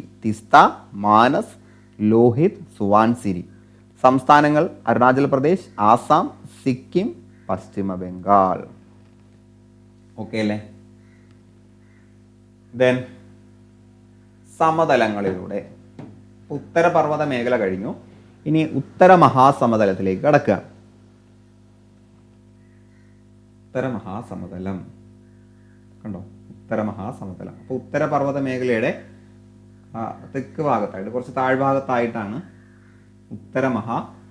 സമതലം വരുന്നത്. ഉത്തര മഹാസമതലം വരുന്നത്. അപ്പോൾ ഉത്തര മഹാസമതലത്തിൻ്റെ സ്ഥാനം ഭൂപടത്തിൻ്റെ സഹായത്തോടെ ഏതൊക്കെ സംസ്ഥാനങ്ങളിൽ ഉൾപ്പെടുന്നു എന്ന് നോക്കാനാണ് ഉത്തര മഹാസമതലം. ഇവിടെ നമുക്ക് നോക്കുന്ന സമയത്ത് പശ്ചിമ ബംഗാൾ, ബീഹാർ, പിന്നെ എവിടെയൊക്കെ ഉണ്ട്? നിങ്ങളൊരു മാപ്പ് നോക്കി പഠിക്കുന്നത് എപ്പോഴും നല്ലതാണ് കേട്ടോ. പശ്ചിമ ബംഗാൾ, ബീഹാർ, രാജസ്ഥാൻ, പഞ്ചാബ്, ഉത്തർപ്രദേശ്, ആസാം, ഹരിയാന, ഇത്രയും സംസ്ഥാനങ്ങളിലൂടെയാണ് ഉത്തര മഹാസമതലം നീണ്ടു കിടക്കുന്നത്. പശ്ചിമ ബംഗാൾ, ബീഹാർ, രാജസ്ഥാൻ, പഞ്ചാബ്, ഉത്തർപ്രദേശ്, ആസാം, ഹരിയാന. ശിലാമണ്ഡല ഫലകങ്ങൾ തമ്മിൽ സംയോജിച്ച് ഭൗമപാളി മടങ്ങി ഉയർന്നാണ് ഹിമാലയ പർവ്വതം രൂപം കൊണ്ടതെന്ന് നമ്മൾ മനസ്സിലാക്കി അല്ലേ. ശിലാമണ്ഡല ഫലകങ്ങൾ തമ്മിൽ സംയോജിച്ച് ഭൗമപാളി മടങ്ങി ഉയർന്നാണ് ഹിമാലയ പർവ്വതം രൂപം കൊണ്ടതെന്ന് നമ്മൾ ചെറിയ ബോക്സിൽ പറഞ്ഞു. അപ്പോൾ ഹിമാലയത്തിൻ്റെ രൂപീകരണ വേളയിൽ തെക്ക് പർവ്വത നിരകൾക്ക് സമാന്തരമായി 2000 മീറ്ററിൽ അധികം താഴ്ചയുള്ള അഗാധഗർത്തം സൃഷ്ടിക്കപ്പെട്ടു. അപ്പോൾ താഴ്ഭാഗത്തുള്ളത് മുകളിലേക്ക് ഉയർന്നു വരുന്ന സമയത്ത് അതിൻ്റെ കുറച്ചങ്ങോട്ട് മാറി കുറച്ച് പ്രദേശങ്ങൾ താഴ്ന്നു പോകും അല്ലേ, താഴ്ന്നു പോകും. അങ്ങനെ തെക്ക് പർവ്വത നിരകൾക്ക് സമാന്തരമായിട്ട് ഏറ്റവും താഴ്ഭാഗത്ത് വരുന്ന അല്ലെങ്കിൽ ഏറ്റവും പിറകിലേക്ക് വരുന്ന പർവ്വത നിരകൾക്ക് സമാന്തരമായിട്ട് 2.5 മീറ്റർ ഭൂമി എന്ത് ചെയ്തു? അങ്ങനെ കുഴിഞ്ഞു പോയി, ഒരു അഗാധഗർത്തം വന്നു. ഹിമാലയത്തിൽ നിന്നും ഒഴുകിയെത്തുന്ന നദികളുടെ അനേകായിരം വർഷങ്ങളായി തുടർന്ന് വരുന്ന നിക്ഷേപണ പ്രക്രിയയുടെ ഫലമായി അതിവിശാലമായ സമതലം രൂപക്കൊണ്ടു. അപ്പോൾ ഇവിടെയെല്ലാം ബൾജ് ചെയ്ത് വന്ന സമയത്ത് ഇതിനപ്പുറമുള്ള സ്ഥലം കുഴിയായി. അപ്പോൾ ഈ കുഴിയിലേക്ക് ഹിമാലയത്തിൽ നിന്നും നിരന്തരം നദികൾ ഒഴുകി ഒഴുകി ഒഴുകി അവിടെ കുറേ നിക്ഷേപണ പ്രക്രിയ, നദികൾ ഒഴുകി വരുന്ന സമയത്ത് കുറേ നിക്ഷേപങ്ങൾ കൊണ്ടുവന്ന് അവിടെ ഇടുമല്ലോ. അങ്ങനെ ഇട്ട് അതൊരു സമതല പ്രദേശമായിട്ട് മാറി. ഒരുപാട് വർഷങ്ങൾ കഴിഞ്ഞപ്പോൾ അതൊരു സമതല പ്രദേശമായിട്ട് മാറി. ഏതാണ്ട് 7 ലക്ഷം ചതുരശ്ര കിലോമീറ്റർ വിസ്തൃതിയിലും കിലോമീറ്ററോളം കനത്തിലും അവസാദങ്ങൾ നിക്ഷേപിക്കപ്പെട്ടുണ്ടായ ഈ സമതലം ലോകത്തിലെ തന്നെ വിസ്തൃതമായിട്ടുള്ള എക്കൽ സമതലങ്ങളിൽ ഒന്നാണ്. അപ്പോൾ ലോകത്തിലെ തന്നെ വിസ്തൃതമായിട്ടുള്ള എക്കൽ സമതലങ്ങളിൽ ഒന്നാണ് നമ്മുടെ നമ്മുടെ ഈ ഒരു മേഖല, ഉത്തര സമതല മേഖല. സിന്ധു ഗംഗ ബ്രഹ്മപുത്ര സമതലം എന്നും ഇത് പൊതുവെ അറിയപ്പെടുന്നു. അപ്പോൾ ഉത്തര മഹാസമതലത്തെ സിന്ധു ഗംഗ ബ്രഹ്മപുത്ര സമതലം എന്നും അറിയപ്പെടുന്നുണ്ട്. ഇവിടെ എക്കൽ മണ്ണ്, നദികൾ നിക്ഷേപിച്ചുണ്ടായ എക്കൽ മണ്ണാണ് ഇവിടെ കൂടുതലായിട്ട് കാണുന്നത്. അതുകൊണ്ട് നല്ല ഫലഭൂഷ്ടിയുള്ള ഒരു സ്ഥലം കൂടിയാണ്. ഓക്കെ അല്ലേ? സോ നദികൾ മെനഞ്ഞ സമതലങ്ങൾ, നമ്മൾ നേരത്തെ ചുരങ്ങൾ പഠിച്ചതുപോലെ തന്നെ ഇവിടെ നദികൾ കൊണ്ടുവന്ന് ഡിപ്പോസിറ്റ് ചെയ്ത സമതലങ്ങൾ നമുക്ക് പഠിക്കണം. ഇവിടെ 4 സമതലങ്ങളാണ്. പഞ്ചാബ്, ഹരിയാന, രാജസ്ഥാനിലെ മരുസ്ഥലി, ബാഗർ സമതലങ്ങൾ, ഗംഗാ സമതലം, ആസാമിലെ ബ്രഹ്മപുത്ര സമതലം. 4 സമതലങ്ങളും അവ രൂപീകരിക്കാൻ കാരണക്കാരായ നദികളും സിന്ധുവും പോഷക നദികളും, ലൂണി, സരസ്വതി നദികൾ, ഗംഗയും പോഷക നദികളും, ബ്രഹ്മപുത്രയും പോഷക നദികളും. അപ്പോൾ സിന്ധു, ഗംഗ, ബ്രഹ്മപുത്ര ഇങ്ങനെ മഹാനദികളും അതിൻ്റെ കൂട്ടത്തിൽ ലൂണി, സരസ്വതി നദികളും. സോ നമുക്ക് പഠിക്കാം.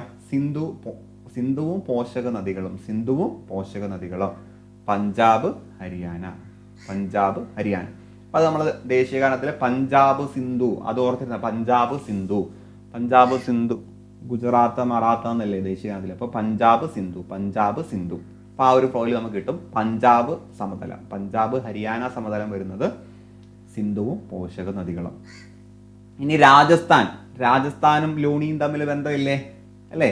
അപ്പോൾ രാജസ്ഥാനിലെ മരുസ്ഥലി, ബാഗർ സമതലങ്ങൾ എന്ന് കണ്ടാൽ ലൂണി, സരസ്വതി നദികൾ. രാജസ്ഥാനും ലൂണിയും തമ്മിൽ ബന്ധമുണ്ട് എന്ന് നമുക്കറിയാം.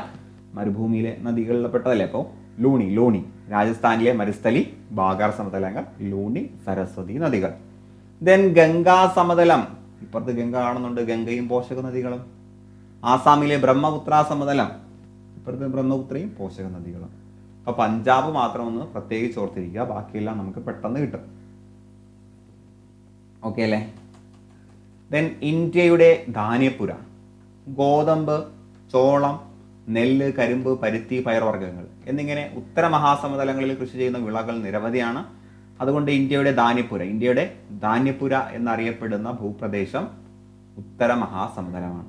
ലോകത്തിലെ ഏറ്റവും ജനനിബിഡമായ പ്രദേശങ്ങളിൽ ഒന്നാണ് ഉത്തര മഹാസമതലം.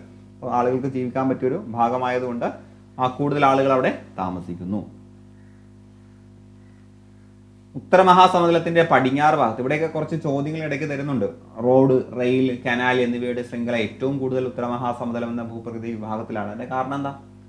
അതിനെല്ലാം അനുയോജ്യമാണ്. നിരപ്പായ സ്ഥലമല്ലേ, നിരപ്പായ സ്ഥലമാണ്, നദികൾ വന്ന് വീഴുന്ന സ്ഥലങ്ങളാണ്. അപ്പം അതൊക്കെയാണ് അതിന്റെ കാരണം. ഉത്തര സമതലത്തിന്റെ പടിഞ്ഞാറ് ഭാഗത്ത് മഴ തീരെ കുറവാണ്. അപ്പോൾ ഉത്തര മഹാസമതലം ഇതാണ് എങ്കിൽ അതിന്റെ പടിഞ്ഞാറ് ഭാഗത്ത്, അപ്പോൾ രാജസ്ഥാനൊക്കെ നിൽക്കുന്ന ആ ഭാഗത്ത് മഴ കുറവാണ്. അതുകൊണ്ട് തന്നെ രാജസ്ഥാൻ സംസ്ഥാനത്തിൽ മിക്ക പ്രദേശത്തും മരുഭൂമിയാണ്. ഈ മരുഭൂമിക്ക് താർ എന്ന് പറയുന്നു. ഇന്ത്യയിൽ ഏറ്റവും കൂടുതൽ ചൂട് അനുഭവപ്പെടുന്നത് ജയ്സാൽമീർ ഈ മരുഭൂമിയിലാണ്. അപ്പോൾ ഇന്ത്യയിലെ ഏറ്റവും ചൂടുള്ള പ്രദേശം ഈ ഒരു ഭാഗത്താണ്. ലൂണി നദിയും നമ്മൾ നേരത്തെ പറഞ്ഞില്ലേ, ലൂണി നദി അല്ലേ? ഈ ലൂണി നദിയും നൂറ്റാണ്ടുകൾക്ക് മുമ്പ് ഇവിടെ ഉണ്ടായിരുന്ന സരസ്വതി നദിയുമാണ് ഈ സമതല ഭാഗത്തിന്റെ രൂപീകരണത്തിൽ പങ്കുവഹിച്ചത്. അപ്പൊ ലൂണി, സരസ്വതി, ഇനി അത് പ്രത്യേകിച്ച് ആ സമതലത്തിന്റെ പേരെടുത്ത് പറയേണ്ട ആവശ്യമില്ലല്ലോ, നിങ്ങൾക്കത് കിട്ടിയില്ലേ? ദെൻ ഇവിടെ ഈ ഏറ്റവും ചൂടുള്ള എന്നുള്ളത് കാണുന്ന സമയത്ത് ഇപ്പോൾ നിലവിൽ എന്തെങ്കിലും മാറ്റമുണ്ടോ എന്ന് കൂടി നമ്മൾ ചെക്ക് ചെയ്യണം കേട്ടോ. അതിൽ എന്തെങ്കിലും മാറ്റം ഉണ്ടെങ്കിൽ ഞാൻ ജസ്റ്റ് ഒന്ന് ചെക്ക് ചെയ്തിട്ട് നിങ്ങളെ അറിയിക്കാം. അത് നിങ്ങൾക്ക് അറിയുമെങ്കിൽ അത് കമൻറ്റ് ചെയ്യാം. ഈ പ്രദേശത്ത് ജനവാസം വളരെ കുറവാണ്. കാരണം എന്താ? ഇവിടെ നല്ല ചൂടാണ്, കാർഷിക വിളകളൊന്നും പെട്ടെന്ന് വിളങ്ങി വരുന്ന സ്ഥലമല്ല, അതുകൊണ്ട് വെള്ളവും ഇല്ല, അതുകൊണ്ട് ആളുകൾ കുറയും. ഈർപ്പം തീരെ ഇല്ലാത്ത ലവണാംശമുള്ള മരുഭൂമിയാണ് ഇവിടെ കാണപ്പെടുന്നത്. മുൾച്ചെടികളും കുറ്റിക്കാടുകളുമാണ് ഇവിടുത്തെ സ്വാഭാവിക സസ്യജാലങ്ങൾ. കഴിഞ്ഞ ക്ലാസ്സിൽ ഇത് വളരെ ചുരുക്കി നമ്മൾ പറഞ്ഞിരുന്നു. രാജസ്ഥാനിൽ ഒരാണ്ടിൽ ലഭിക്കുന്നതിൽ കൂടുതൽ മഴ കേരളത്തിൽ ഒരു ദിവസം ലഭിക്കുന്നു എന്നോർക്കണം. ഇതൊക്കെ നമ്മൾ കഴിഞ്ഞ ക്ലാസ്സിൽ പഠിച്ചതാണ്. ഇതാണ് താർ മരുഭൂമിയുടെ ചിത്രം. രാജസ്ഥാനിൽ പ്രധാനമായും കൃഷി ചെയ്യുന്ന വിളകളാണ് ബജ്ര, ജോവർ. രാജസ്ഥാനിലെ പ്രധാന കൃഷി ഇനങ്ങളാണ് ബജ്ര, ജോവർ. ഈ വിളകളുടെ വളർച്ചയ്ക്ക് ജലം വളരെ മിതമായ അളവിൽ മാത്രമേ ആവശ്യമുള്ളൂ. മുഖ്യമായും ജലസേചനത്തെ ആശ്രയിച്ചാണ് ഇവിടുത്തെ കൃഷി. സിന്ധു നദിയും അതിന്റെ പോഷക നദികളും ചേർന്ന രൂപം കൊണ്ട വിശാലമായ സമതല പ്രദേശമാണ് പഞ്ചാബ്, ഹരിയാന സമതല പ്രദേശം. നമ്മൾ പറഞ്ഞില്ലേ പഞ്ചാബ് സിന്ധു. അപ്പൊ സിന്ധു നദിയും അതിന്റെ പോഷക നദികളും ചേർന്ന രൂപം കൊണ്ട വിശാലമായ സമതല പ്രദേശമാണ് പഞ്ചാബ്, ഹരിയാന സമതല പ്രദേശം. ഇവിടെ ഗോതമ്പ്, ചോളം, കരിമ്പ് എന്നിവയാണ് പ്രധാന വിളകൾ. ദെൻ ഉപദ്വീപീയ പീഠഭൂമിയിലേക്ക് വരാം. മധ്യപ്രദേശ്, ജാർഖണ്ഡ്, ഛത്തീസ്ഗഡ് എന്നീ സംസ്ഥാനങ്ങളും മഹാരാഷ്ട്ര, കർണാടകം, തമിഴ്നാട്, തെലങ്കാന, ഒഡീഷ, പശ്ചിമ ബംഗാൾ എന്നീ സംസ്ഥാനങ്ങളുടെ ചില പ്രദേശങ്ങളും ഉൾപ്പെട്ട ഭൂവിഭാഗമാണ് ഉപദ്വീപീയ പീഠഭൂമി. മധ്യപ്രദേശ്, ജാർഖണ്ഡ്, ഛത്തീസ്ഗഡ് ആ സംസ്ഥാനങ്ങൾ മുഴുവനും മഹാരാഷ്ട്ര, കർണാടകം, തമിഴ്നാട്, തെലങ്കാന, ഒഡീഷ, പശ്ചിമ ബംഗാൾ ഈ സംസ്ഥാനങ്ങളിലെ ചില പ്രദേശങ്ങളും ഉപദ്വീപീയ പീഠഭൂമിയിൽ ഉൾപ്പെടുന്നു. ഉറപ്പേറിയ ശിലകങ്ങളാൽ നിർമ്മിതമായ ഉപദ്വീപീയ പീഠഭൂമി ഇന്ത്യയിലെ ഏറ്റവും വിസ്തൃതവും പഴക്കം ചെന്നതുമായിട്ടുള്ള ഭൂവിഭാഗമാണ്. PYQ ആണ്. ഇപ്പൊ ഇന്ത്യയിലെ ഏറ്റവും വിസ്തൃതവും പഴക്കം ചെന്നതുമായിട്ടുള്ള ഭൂവിഭാഗം ഏതാണെന്ന് ചോദിച്ചാൽ ഉപദ്വീപീയ പീഠഭൂമിയാണ്. അപ്പോൾ ഉപദ്വീപീയ പീഠഭൂമിയുടെ പ്രത്യേകതകളൊക്കെ ഇത് നോക്കി കണ്ടെത്താൻ പറഞ്ഞിട്ടുണ്ട്. കണ്ടോ, ചിത്രം കണ്ടോ? ഇതിൽ ആ ഒരു ഷെയ്ഡ് ചെയ്തിരിക്കുന്ന ഭാഗമാണ് ഉപദ്വീപീയ പീഠഭൂമി എന്ന് പറയുന്നത്. അവിടെ നിങ്ങൾക്ക് നോക്കുന്ന സമയത്ത് പലതരത്തിലുള്ള പേരുകൾ കാണാം അല്ലേ? അപ്പോൾ ഇവിടുത്തെ പ്രത്യേകതകൾ നമുക്ക് നോക്കാം. ഇവിടെ ആരവല്ലി പർവ്വത നിരകളുണ്ട്. ഇവിടെ നോക്കുമ്പോൾ ആരവല്ലി പർവ്വത നിര കാണുന്നുണ്ട്. മാൾട്ട പീഠഭൂമി കാണുന്നുണ്ട്. ഒരു മിനിറ്റ്, അല്ല, ആരവല്ലി പർവ്വത നിര കാണുന്നുണ്ട്, മാൾട്ട പീഠഭൂമി കാണുന്നുണ്ട്, വിന്ധ്യാനിരകൾ കാണുന്നുണ്ട്, സത്പുര, ചോട്ടാ നാഗ്പൂർ പീഠഭൂമി, ദെൻ ഡെക്കാൻ പീഠഭൂമി, പശ്ചിമഘട്ടം, കച്ച് ഉപദ്വീപ്, കഥ്യവാർ ഉപദ്വീപ്, ഇതൊക്കെ നമുക്ക് കാണാൻ കഴിയും അല്ലേ? പൂർവ്വഘട്ടം ഒക്കെ നമുക്ക് കാണാൻ കഴിയും.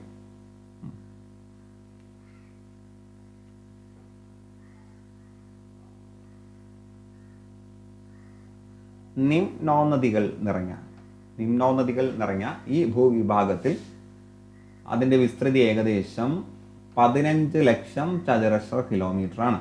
പർവ്വതങ്ങൾ, പീഠഭൂമികൾ, താഴ്വാരങ്ങൾ എന്നിങ്ങനെ വൈവിധ്യമാർന്ന ഭൂപ്രകൃതിയാണ് ഇവിടെ ഉള്ളത്. അതുകൊണ്ടാണ് നിമ്നോന്നതി, അതായത് താഴ്ചയും ഇറക്കവും, താഴ്ച ഇറക്കം അങ്ങനെ വ്യത്യസ്ത രീതിയിലാണ് വരുന്നത്. അപ്പോൾ പർവ്വതം, പീഠഭൂമി, താഴ്വര എല്ലാം ഇവിടെയുണ്ട്. ഈ മേഖലയിലെ ഏറ്റവും ഉയരമേറിയ കൊടുമുടി ആനമുടിയാണ്. ഉപദ്വീപീയ പീഠഭൂമിയിലെ ഉയരം കൂടിയ കൊടുമുടി ആനമുടി, 2695 മീറ്റർ. ഇത് കേരളത്തിലാണ്. കേരളത്തിലെ ഇടുക്കി ജില്ലയിലാണ് സ്ഥിതി ചെയ്യുന്നത്. വിവിധതരം ധാതുക്കളുടെ ഒട്ടനവധി നിക്ഷേപങ്ങൾ ഉള്ളതുകൊണ്ട് നമ്മൾ ഇതിനെ പറയുന്നത് ധാതുക്കളുടെ കലവറ എന്ന് പറയുന്നത് ഉപദ്വീപീയ പീഠഭൂമിയാണ്. ഉത്തര മഹാസമുദ്രത്തെ നമ്മൾ പറയുന്നു ഭക്ഷ്യകലവറ എന്നാണ് പറയുന്നത്. ഭക്ഷ്യകലവറ. കാലികമായി മാത്രം മഴ ലഭിക്കുന്ന ഇവിടുത്തെ നൈസർഗിക സസ്യജാലങ്ങൾ ഉഷ്ണമേഖല ഇലപൊഴിയും കാടുകളാണ്. അപ്പോൾ ഇവിടെ ഉഷ്ണമേഖല ഇലപൊഴിയും കാടാണ് ഉപദ്വീപീയ പീഠഭൂമിയിൽ കൂടുതലായിട്ട് കാണുന്നത്. ഉഷ്ണമേഖല ഇലപൊഴിയും കാടുകൾ. തേക്ക്, സാൽ, ചന്ദനം, മുള എന്നിവ ഇവിടെ കാണപ്പെടുന്നു. ധാരാളം മഴ ലഭിക്കുന്ന പശ്ചിമഘട്ട മലനിരകളുടെ പടിഞ്ഞാറൻ ചെരുവുകളിലാകട്ടെ ഉഷ്ണമേഖല മഴക്കാടുകളാണുള്ളത്. അപ്പം ഇവിടുത്തെ കാലികമായിട്ട് മാത്രം മഴ ലഭിക്കുന്ന ഭാഗത്ത് ഇലപൊഴിയും കാടുകളും, പശ്ചിമഘട്ട മലനിരകളുടെ ഭാഗത്ത് ഉഷ്ണമേഖല മഴക്കാടുകളും കാണുന്നു. ഉപദ്വീപീയ പീഠഭൂമിയുടെ തെക്ക് ഭാഗമായ ഡെക്കാൻ പീഠഭൂമിയുടെ മിക്ക പ്രദേശങ്ങളും അനേകം ദശലക്ഷം വർഷങ്ങൾക്ക് മുമ്പ് ഒഴുകിപ്പരന്ന ലാവ തണുത്തുറങ്ങിയുണ്ടായതാണ്. അപ്പോൾ ഇത് പഴക്കം ചെന്നതാണ്. അപ്പോൾ പണ്ട് ലാവകൾ തണുത്തുറങ്ങിയുണ്ടായതാണ്. പ്രധാനമായിട്ടും ബസാൾട്ട് എന്ന ആഗ്നേയ ശിലകളാൽ നിർമ്മിതമായ ഈ പീഠഭൂമിയിൽ വ്യാപകമായിട്ട് കറുത്ത മണ്ണ് കാണുന്നു. അപ്പോൾ ബസാൾട്ട് ഒരു ആഗ്നേയ ശിലയാണ്. ശിലകളെ കുറിച്ച് നമ്മൾ ഉടനെ ക്ലാസ് ചെയ്യും കേട്ടോ, വേൾഡ് ജോഗ്രഫിയിൽ നമ്മൾ ചെയ്യും. അപ്പോൾ ബസാൾട്ട് എന്ന ആഗ്നേയ ശിലകളാൽ നിർമ്മിതമായ ഈ പീഠഭൂമിയിൽ കൂടുതൽ കാണുന്നത് കറുത്ത മണ്ണാണ്. ഈ കറുത്ത മണ്ണ് പരുത്തി കൃഷിക്ക് അനുയോജ്യമായതിനാൽ കറുത്ത പരുത്തി മണ്ണ് എന്നും അറിയപ്പെടുന്നു. ഉപദ്വീപീയ പീഠഭൂമി പ്രദേശങ്ങളിൽ ചെമ്മണ്ണും ധാരാളമായി കാണുന്നുണ്ട്. താരതമ്യേന ഫലപുഷ്ടി കുറവായ ഈ മണ്ണിലെ ഇരുമ്പിൻ്റെ അംശം അതിന് ചുവപ്പ് നിറം നൽകുന്നു. അതുകൊണ്ടാണ് ചെമ്മണ്ണ് എന്ന് വിളിക്കുന്നത്. മൺസൂൺ മഴയും ഇടവിട്ടുള്ള വേനൽക്കാലവും മാറി മാറി അനുഭവപ്പെടുന്ന പ്രദേശത്തിൽ ലാറ്ററൈറ്റ് മണ്ണ് രൂപപ്പെടുന്നു. അപ്പോൾ ലാറ്ററൈറ്റ് മണ്ണ് വരുന്നുണ്ട്, ചെമ്മണ്ണ്, കറുത്ത പരുത്തി മണ്ണൊക്കെ വരുന്നുണ്ട്. ദെൻ ഉപദ്വീപീയ പീഠഭൂമിയിലും നദികൾ ഒഴുകുന്നുണ്ട്. നമ്മളത് പഠിച്ചില്ലേ, ഓർമ്മയില്ലേ? Mahanadi M, Godavari G, then Krishna കെയിൽ തന്നെ നമുക്ക് കാവേരി ലിങ്ക് ചെയ്യാൻ നമ്മൾ പഠിച്ചു. ദെൻ M, മലയാളത്തിൽ നായല്ലേ, അപ്പോൾ നർമ്മദ. നായിൻ്റെ ഇവിടെ ഒരു മടക്ക് കൊടുത്തു കഴിഞ്ഞാൽ തായി, അതുകൊണ്ട് താപ്തി. ഇതൊക്കെ നമ്മൾ കഴിഞ്ഞ ക്ലാസ്സിൽ പറഞ്ഞ കാര്യമാണ്. അപ്പോൾ മഹാനദി, കൃഷ്ണ, ഗോദാവരി, കാവേരി, ദെൻ M എടുക്കുമ്പോൾ നർമ്മദ, താപ്തി. ഇതൊക്കെ ഉപദ്വീപീയ പീഠഭൂമിയിലൂടെ ഒഴുകുന്ന ഉപദ്വീപിയൻ നദികളാണ്. ഉപദ്വീപീയ പീഠഭൂമിയിൽ ഉയർന്ന പ്രദേശങ്ങളിൽ നിന്ന് ഉത്ഭവിക്കുന്ന നദികൾ ഉപദ്വീപീയ നദികൾ എന്നാണ് അറിയപ്പെടുന്നത്. അപ്പോൾ ഉപദ്വീപീയ പീഠഭൂമിയിലെ ഉയർന്ന പ്രദേശങ്ങളിൽ നിന്ന് ഉത്ഭവിക്കുന്ന നദികൾക്ക് പറയുന്ന പേര് ഉപദ്വീപീയ നദികൾ. ഈ നദികളിലെ നീരൊഴുക്ക് പൂർണ്ണമായും മഴയെ ആശ്രയിച്ചാണ് അല്ലേ. ഹിമാലയ നദികളെ പോലെ അല്ല, മഴയുണ്ടെങ്കിലേ ഇവിടെ വെള്ളം ഉണ്ടാവും. വേനൽക്കാലത്ത് വെള്ളം തീരെ കുറവായിരിക്കും. ദെൻ ഇതിൽ തന്നെ പടിഞ്ഞാറോട്ട് ഒഴുകുന്ന നദികളുണ്ട്, കിഴക്കോട്ട് ഒഴുകുന്ന നദികളുണ്ട്. പടിഞ്ഞാറോട്ട് ഒഴുകുന്ന നദികൾ രണ്ടെണ്ണമാണ്, നർമ്മദയും ഇവിടെ ഒരു റൗണ്ട് കൂടി കൊടുത്താൽ, നായിലൊരു റൗണ്ട് കൂടെ കൊടുത്താൽ താപ്തി. നർമ്മദ, താപ്തി. അപ്പോൾ പനി എന്ന് ഓർത്താൽ മതി. പനി, അപ്പോൾ പടിഞ്ഞാറ് പനിയിലെ നർമ്മദ, then അവിടെ ഒരു ചുരുട്ട് കൊടുക്കുമ്പോൾ താപ്തി. അപ്പോൾ ബാക്കിയുള്ളത് ഇപ്പുറത്തോട്ട് എഴുതാമല്ലോ. കിഴക്കോട്ട് ഒഴുകുന്നത് കിലോമീറ്റർ എന്ന് ഓർത്താൽ മതി. കിഴക്കോട്ട് ഒഴുകുന്നത് കിലോമീറ്റർ, കിഴക്കോട്ട് കിലോമീറ്ററോളം ഒഴുകും. അപ്പോൾ കെയില് കാവേരി, കൃഷ്ണ. ദെൻ എമ്മില് മഹാനദി. ദെൻ ഗോദാവരി കൂടിയുണ്ട് കേട്ടോ, ഗോദാവരി. അപ്പോൾ ഇത് രണ്ടും ഒഴികെയുള്ളത് ഇപ്പുറത്താണെന്ന് ഓർത്താലും അത് നമുക്ക് ശരിയായിട്ട് കിട്ടും. അപ്പോൾ താഴെ തന്നിരിക്കുന്ന പട്ടിക പരിശോധിച്ച് പ്രധാന ഉപദ്വീപീയ നദികളുടെ ഉത്ഭവം, നീളം, പോഷക നദികൾ എന്നിവ മനസ്സിലാക്കുക. അവ ഏതെല്ലാം സംസ്ഥാനങ്ങളിലൂടെ ഒഴുകുന്നു എന്നും ഏത് കടലിൽ ചെന്ന് പതിക്കുന്നു എന്നും കണ്ടെത്തി എഴുതാനാണ് കൊടുത്തിട്ടുള്ളത്.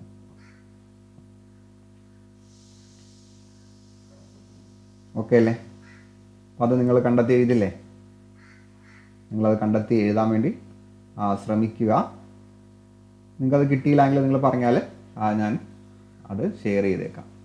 അപ്പോൾ ഇവിടെ നദി ഉത്ഭവം, ഏകദേശ നീളം, പോഷക നദികൾ എന്നിവ തന്നിട്ടുണ്ട്. ഏത് സംസ്ഥാനത്തിൽ നിന്നാണ് എവിടെയാണ് ചെന്ന് പതിക്കുന്നത് എന്നുകൂടി നിങ്ങൾ പൂർത്തിയാക്കുക.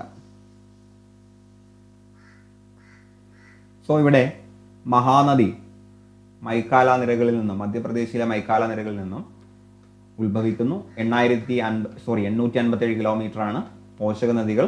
ഇബ്, ടെൽ എന്നിവയാണ് പോഷക നദികളായിട്ട് വരുന്നത്. പോഷക നദികൾ. ഇനി ഗോദാവരി പശ്ചിമഘട്ടത്തിലെ മഹാരാഷ്ട്രയിലെ നാസിക് ജില്ലയിൽ നിന്ന് വരുന്നു. 1465 കിലോമീറ്റർ. ഇന്ദ്രാവതി, ശബരി എന്നിവ പോഷക നദി. കൃഷ്ണ പശ്ചിമഘട്ടത്തിലെ മഹാരാഷ്ട്രയിലെ ബലേശ്വർ കുന്നുകളിൽ നിന്നും 1400 കിലോമീറ്റർ. ഭീമ, തുംഗഭദ്ര പോഷക നദി. കാവേരി പശ്ചിമഘട്ടത്തിലെ ബ്രഹ്മഗിരി നിരകളിൽ നിന്ന് വരുന്നു. കർണാടകമാണ് സംസ്ഥാനം. 800 കിലോമീറ്റർ. കബനി, അമരാവതി പോഷക നദികൾ. നർമ്മദ മൈക്കാല നിരകളിൽ നിന്ന് വരുന്നു. ഛത്തീസ്ഗഡിലാണ്. 1312 കിലോമീറ്റർ. ഹിരൺ, ബെൻസർ പോഷക നദികൾ. താപ്തി മുൻതായി പീഠഭൂമിയിൽ നിന്ന് വരുന്നു. മധ്യപ്രദേശിലെ ബൈത്തൂൾ ജില്ലയാണ്. ഉത്ഭവം 724 കിലോമീറ്റർ നീളം. ആനാർ, ഗിർന എന്നിവ പോഷക നദികളാണ്. ഉപദ്വീപീയ നദികളിൽ ഏറ്റവും നീളം കൂടിയത് ഗോദാവരി. പഠിക്കുക, ഉപദ്വീപീയ നദികളിൽ ഏറ്റവും നീളം കൂടിയത് ഗോദാവരി. മിക്ക ഉപദ്വീപീയ നദികളിലും വെള്ളച്ചാട്ടം സാധാരണമാണ്. അപ്പോൾ ഉപദ്വീപീയ നദികളിൽ വെള്ളച്ചാട്ടം ഉണ്ടാവും. കർണാടകത്തിലെ ശരാവതി നദിയിലുള്ള ജോഗ് ഫാൾസ് ആണ് ഇവയിൽ ഏറ്റവും ഉയരമുള്ള വെള്ളച്ചാട്ടം. ഏറ്റവും ഉയരമുള്ള വെള്ളച്ചാട്ടം കർണാടകയിലാണ്. ശരാവതി നദിയിലുള്ള ജോഗ് ഫാൾസ് 225 മീറ്ററാണ് അതിൻ്റെ നീളം. ഈ ഒരു ചിത്രത്തിൽ കൊടുത്തിട്ടുണ്ട്. ദെൻ ഹിമാലയ നദികളുടെയും ഉപദ്വീപീയ നദികളുടെയും സവിശേഷത നമ്മൾ മനസ്സിലാക്കി. അതിൻ്റെ പ്രത്യേകതകൾ നമുക്ക് നോക്കാം. ഹിമാലയ പർവ്വതത്തിൽ നിന്നും ഉത്ഭവിക്കുന്നത് ഹിമാലയ നദികൾ. ഉപദ്വീപീയ പീഠഭൂമിയിലെ മലനിരകളിൽ നിന്ന് ഉത്ഭവിക്കുന്നത് ഉപദ്വീപീയ നദികൾ. ഇവിടെ അതിവിസ്തൃതമായ വൃഷ്ടി പ്രദേശം ഉണ്ടാകും. വിസ്തൃതമായിട്ടുള്ള വൃഷ്ടി പ്രദേശം. ഇവിടെ താരതമ്യേന വിസ്തൃതി കുറഞ്ഞ വൃഷ്ടി പ്രദേശമാണ് ഉണ്ടാവുക. ഇവിടെ അപരദന തീവ്രത കൂടുതലായിരിക്കും. ഇവിടെ അപരദന തീവ്രത താരതമ്യേന കുറവായിരിക്കും. ദെൻ പർവ്വത മേഖലകളിൽ ഗിരികന്ധരങ്ങൾ സൃഷ്ടിക്കുകയും സമതലങ്ങളിൽ വളഞ്ഞു ഒഴുകുകയും ചെയ്യുന്നു. ഇവിടെ കാഠിന്യമേറിയ ശിലകളിലൂടെ ഒഴുകുന്നതിനാൽ അഗാധ താഴ്വരകൾ സൃഷ്ടിക്കപ്പെടുന്നില്ല. ഉയർന്ന ജലസേചന ശേഷി ഹിമാലയത്തിലുണ്ട്. കാരണം എപ്പോഴും വെള്ളം ഉണ്ടാകും. ഇവിടെ കുറഞ്ഞ ജലസേചന ശേഷിയാണ്. ഇവിടെ സമതല പ്രദേശങ്ങളിൽ ഉൾനാടൻ ജലാഗതത്തിന് സാധ്യത. സമതലമായിട്ടുള്ള പ്രദേശങ്ങളിൽ നമുക്ക് എന്ത് ചെയ്യാൻ കഴിയും? ജലാഗത സാധ്യത ഉണ്ടാക്കാൻ കഴിയും. എന്നാൽ ഉൾനാടൻ ജലാഗതത്തിന് സാധ്യത താരതമ്യേന കുറവാണ്.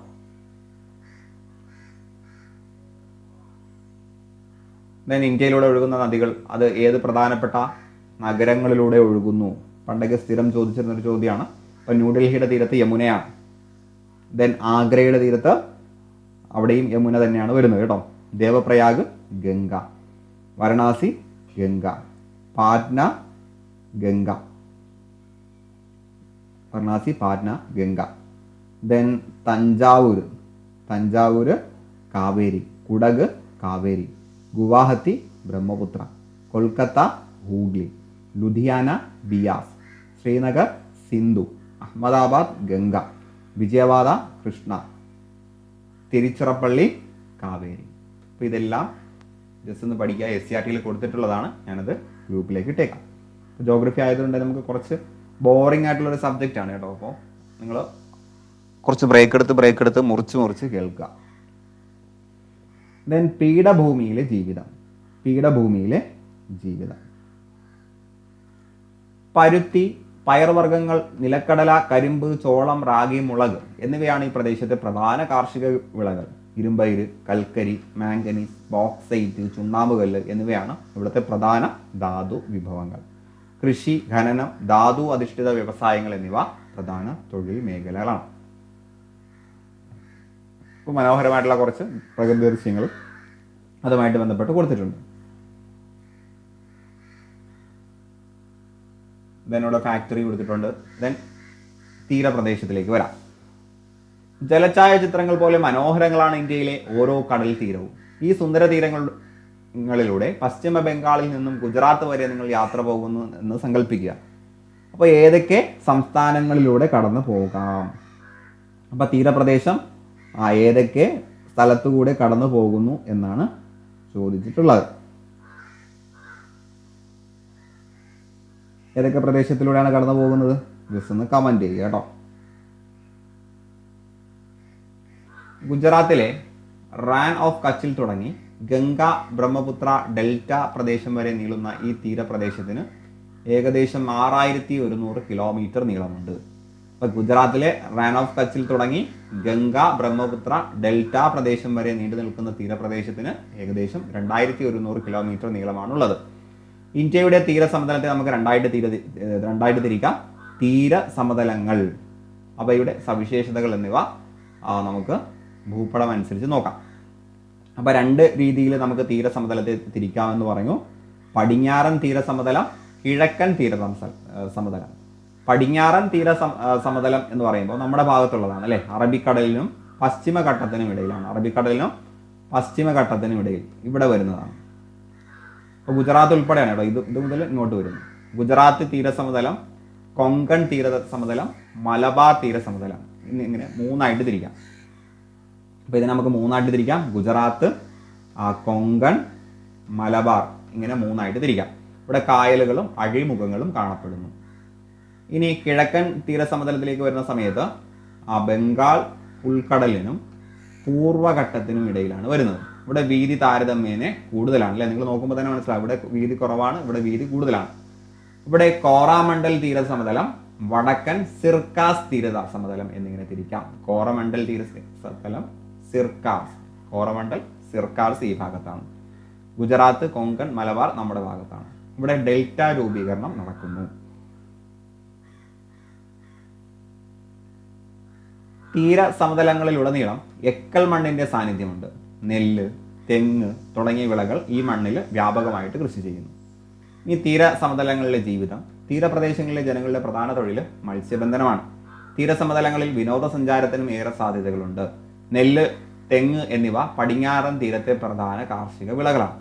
കിഴക്കൻ തീരസമതലത്തിലെ കാവേരി, കൃഷ്ണ, ഗോദാവരി, മഹാനദി എന്നീ നദീതടങ്ങളിൽ വ്യാപകമായിട്ട് നെല്ല് കൃഷി ചെയ്യുന്നു. അപ്പോൾ കാവേരി, കൃഷ്ണ, ഗോദാവരി, മഹാനദി എന്നീ നദീതടങ്ങളിൽ വ്യാപകമായിട്ട് നെല്ല് കൃഷി ചെയ്യുന്നു.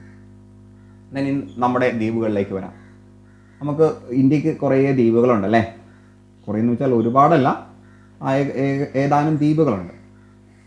കൊച്ചിയിൽ നിന്ന് അറബിക്കടലിലൂടെ ഏകദേശം 300 കിലോമീറ്റർ താണ്ടിയാൽ നമുക്ക് ലക്ഷദ്വീപിലേക്ക് എത്താൻ പറ്റും.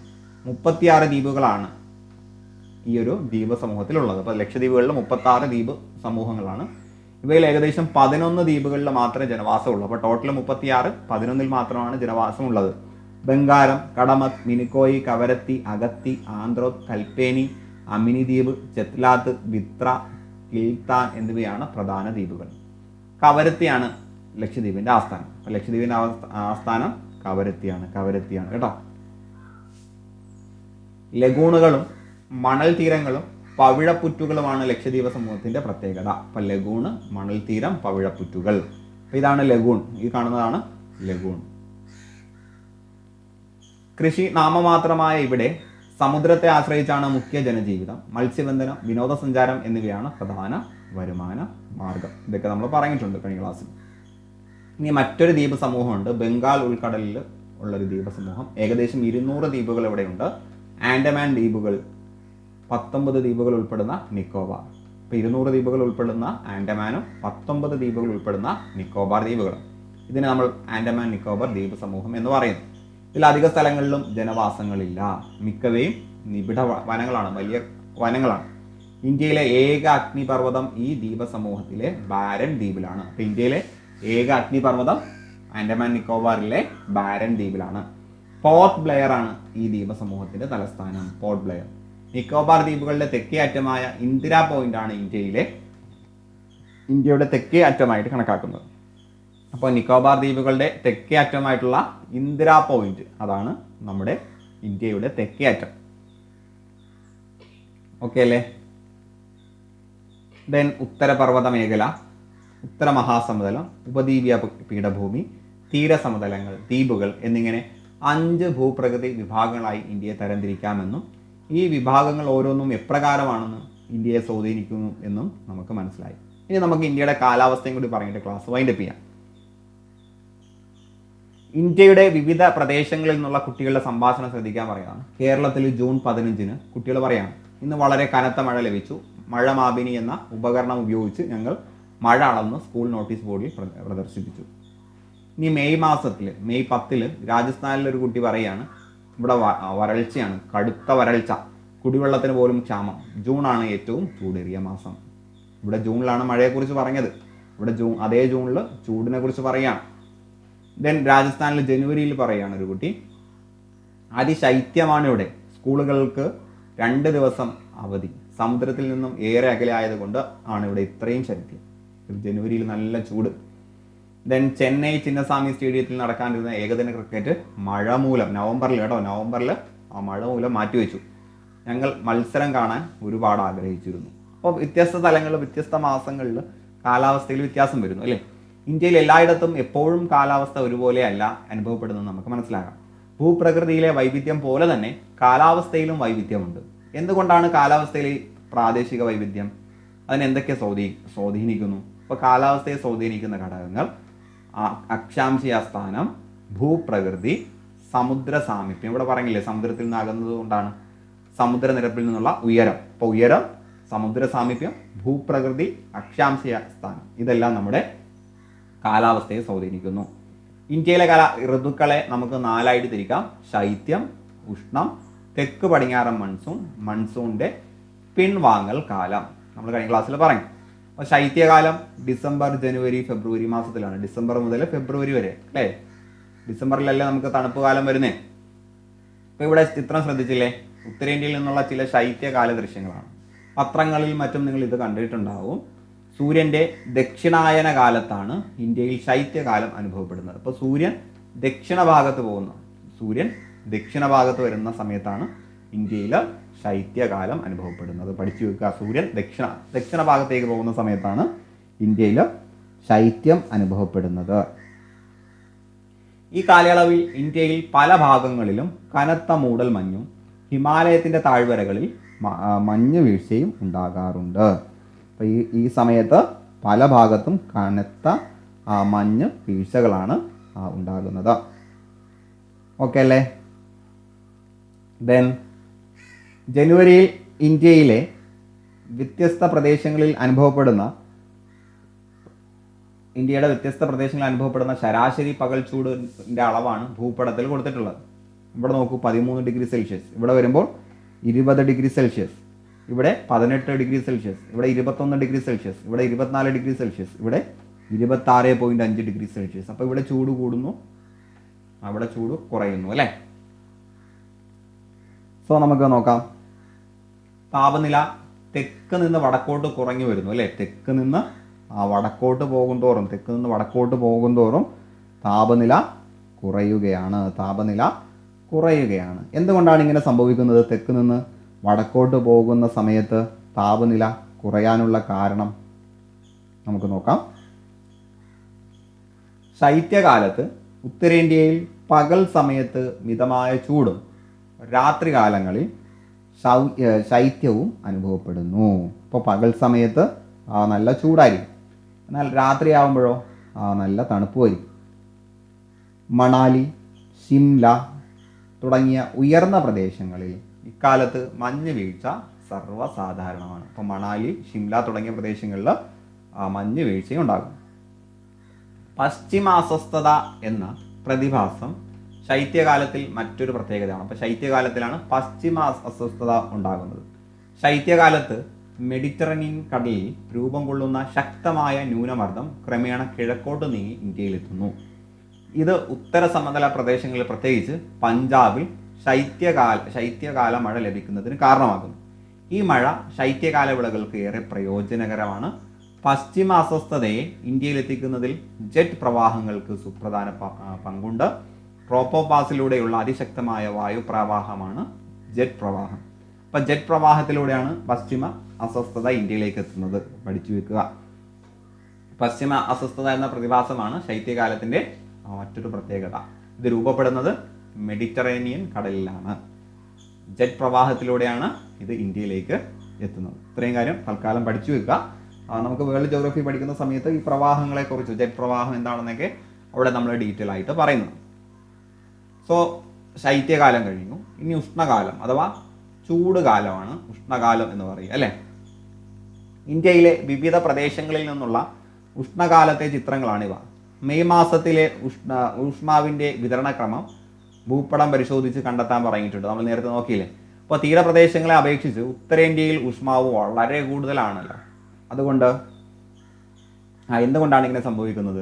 സൂര്യൻ്റെ ഉത്തരായന കാലത്താണ് ഇന്ത്യയിൽ ഉഷ്ണകാലം അനുഭവപ്പെടുന്നത്. അപ്പോൾ ദക്ഷിണായന കാലത്ത് ശൈത്യകാലം, ഉത്തരായന, അപ്പോൾ രണ്ടും ഊയാണ്. ഉത്തരായന കാലത്ത് ഉഷ്ണകാലം. ഉഷ്ണകാലത്ത് രാജ്യത്ത് ഏറ്റവും കൂടുതൽ ചൂട് അനുഭവപ്പെടുന്നത് രാജസ്ഥാൻ്റെ പടിഞ്ഞാറ് ഭാഗത്തുള്ള ബാമർ എന്ന സ്ഥലത്താണ്. അത് നമ്മൾ നേരത്തെ പറഞ്ഞു.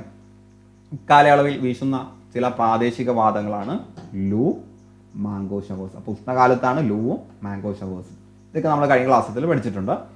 ദെൻ കാൽ ബൈശാഖി എന്നുള്ളൊരു പ്രതിഭാസം. ഉഷ്ണകാലത്ത് പശ്ചിമ ബംഗാളിൽ അനുഭവപ്പെടുന്ന ഇടിയോടുകൂടിയ ശക്തമായ മഴയാണ് കാൽ ബൈശാഖി എന്ന് പറയുന്നത്. കാൽ ബൈശാഖി.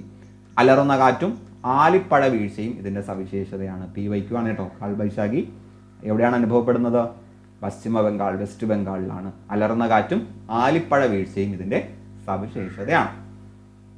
ദെൻ തെക്ക് പടിഞ്ഞാറൻ മൺസൂൺ കാലം. ഭൂപടം നോക്കുമ്പോൾ നമുക്ക് മനസ്സിലാവും എങ്ങോട്ടാണ് മൺസൂൺ കാറ്റുകൾ പോകുന്നതെന്ന്. കണ്ടില്ലേ? തെക്കിൽ നിന്നും പടിഞ്ഞാറ് ഭാഗത്തേക്ക് പോവുകയാണ്. തെക്ക് പടിഞ്ഞാറ് ഭാഗത്തേക്ക് പോവുകയാണ്. തെക്ക് പടിഞ്ഞാറൻ മൺസൂൺ കാറ്റുകളുടെ സഞ്ചാരഗതിയാണ് ഇതിൽ കാണിച്ചിരിക്കുന്നത്. ഈ കാറ്റുകളാണ് ഇന്ത്യയിൽ ഏറ്റവും വലിയ മഴക്കാലത്തിന് കാരണമാകുന്നത്. അപ്പോൾ ഈ തെക്ക് പടിഞ്ഞാറൻ കാറ്റുകളാണ് ഇന്ത്യയിൽ ഏറ്റവും വലിയ മഴക്കാലത്തിന് കാരണമാകുന്നത്. ഇന്ത്യൻ സൂര്യൻ ഉത്തരാർദ്ധഗോളത്തിലായിരിക്കെ ഉത്തരേന്ത്യൻ ഭാഗങ്ങളിൽ ശക്തമായ ന്യൂനമർദ്ദം രൂപം കൊള്ളുന്നു. അപ്പോൾ ഉത്തരാർദ്ധഗോളത്തിലാണ്, ഈ മുകൾ ഭാഗത്താണ് സൂര്യൻ ഉണ്ടാവുക. ആ സമയത്ത് ശക്തമായിട്ടുള്ള ന്യൂനമർദ്ദം നമ്മുടെ ഉത്തരേന്ത്യൻ ഭാഗത്തുണ്ടാകും.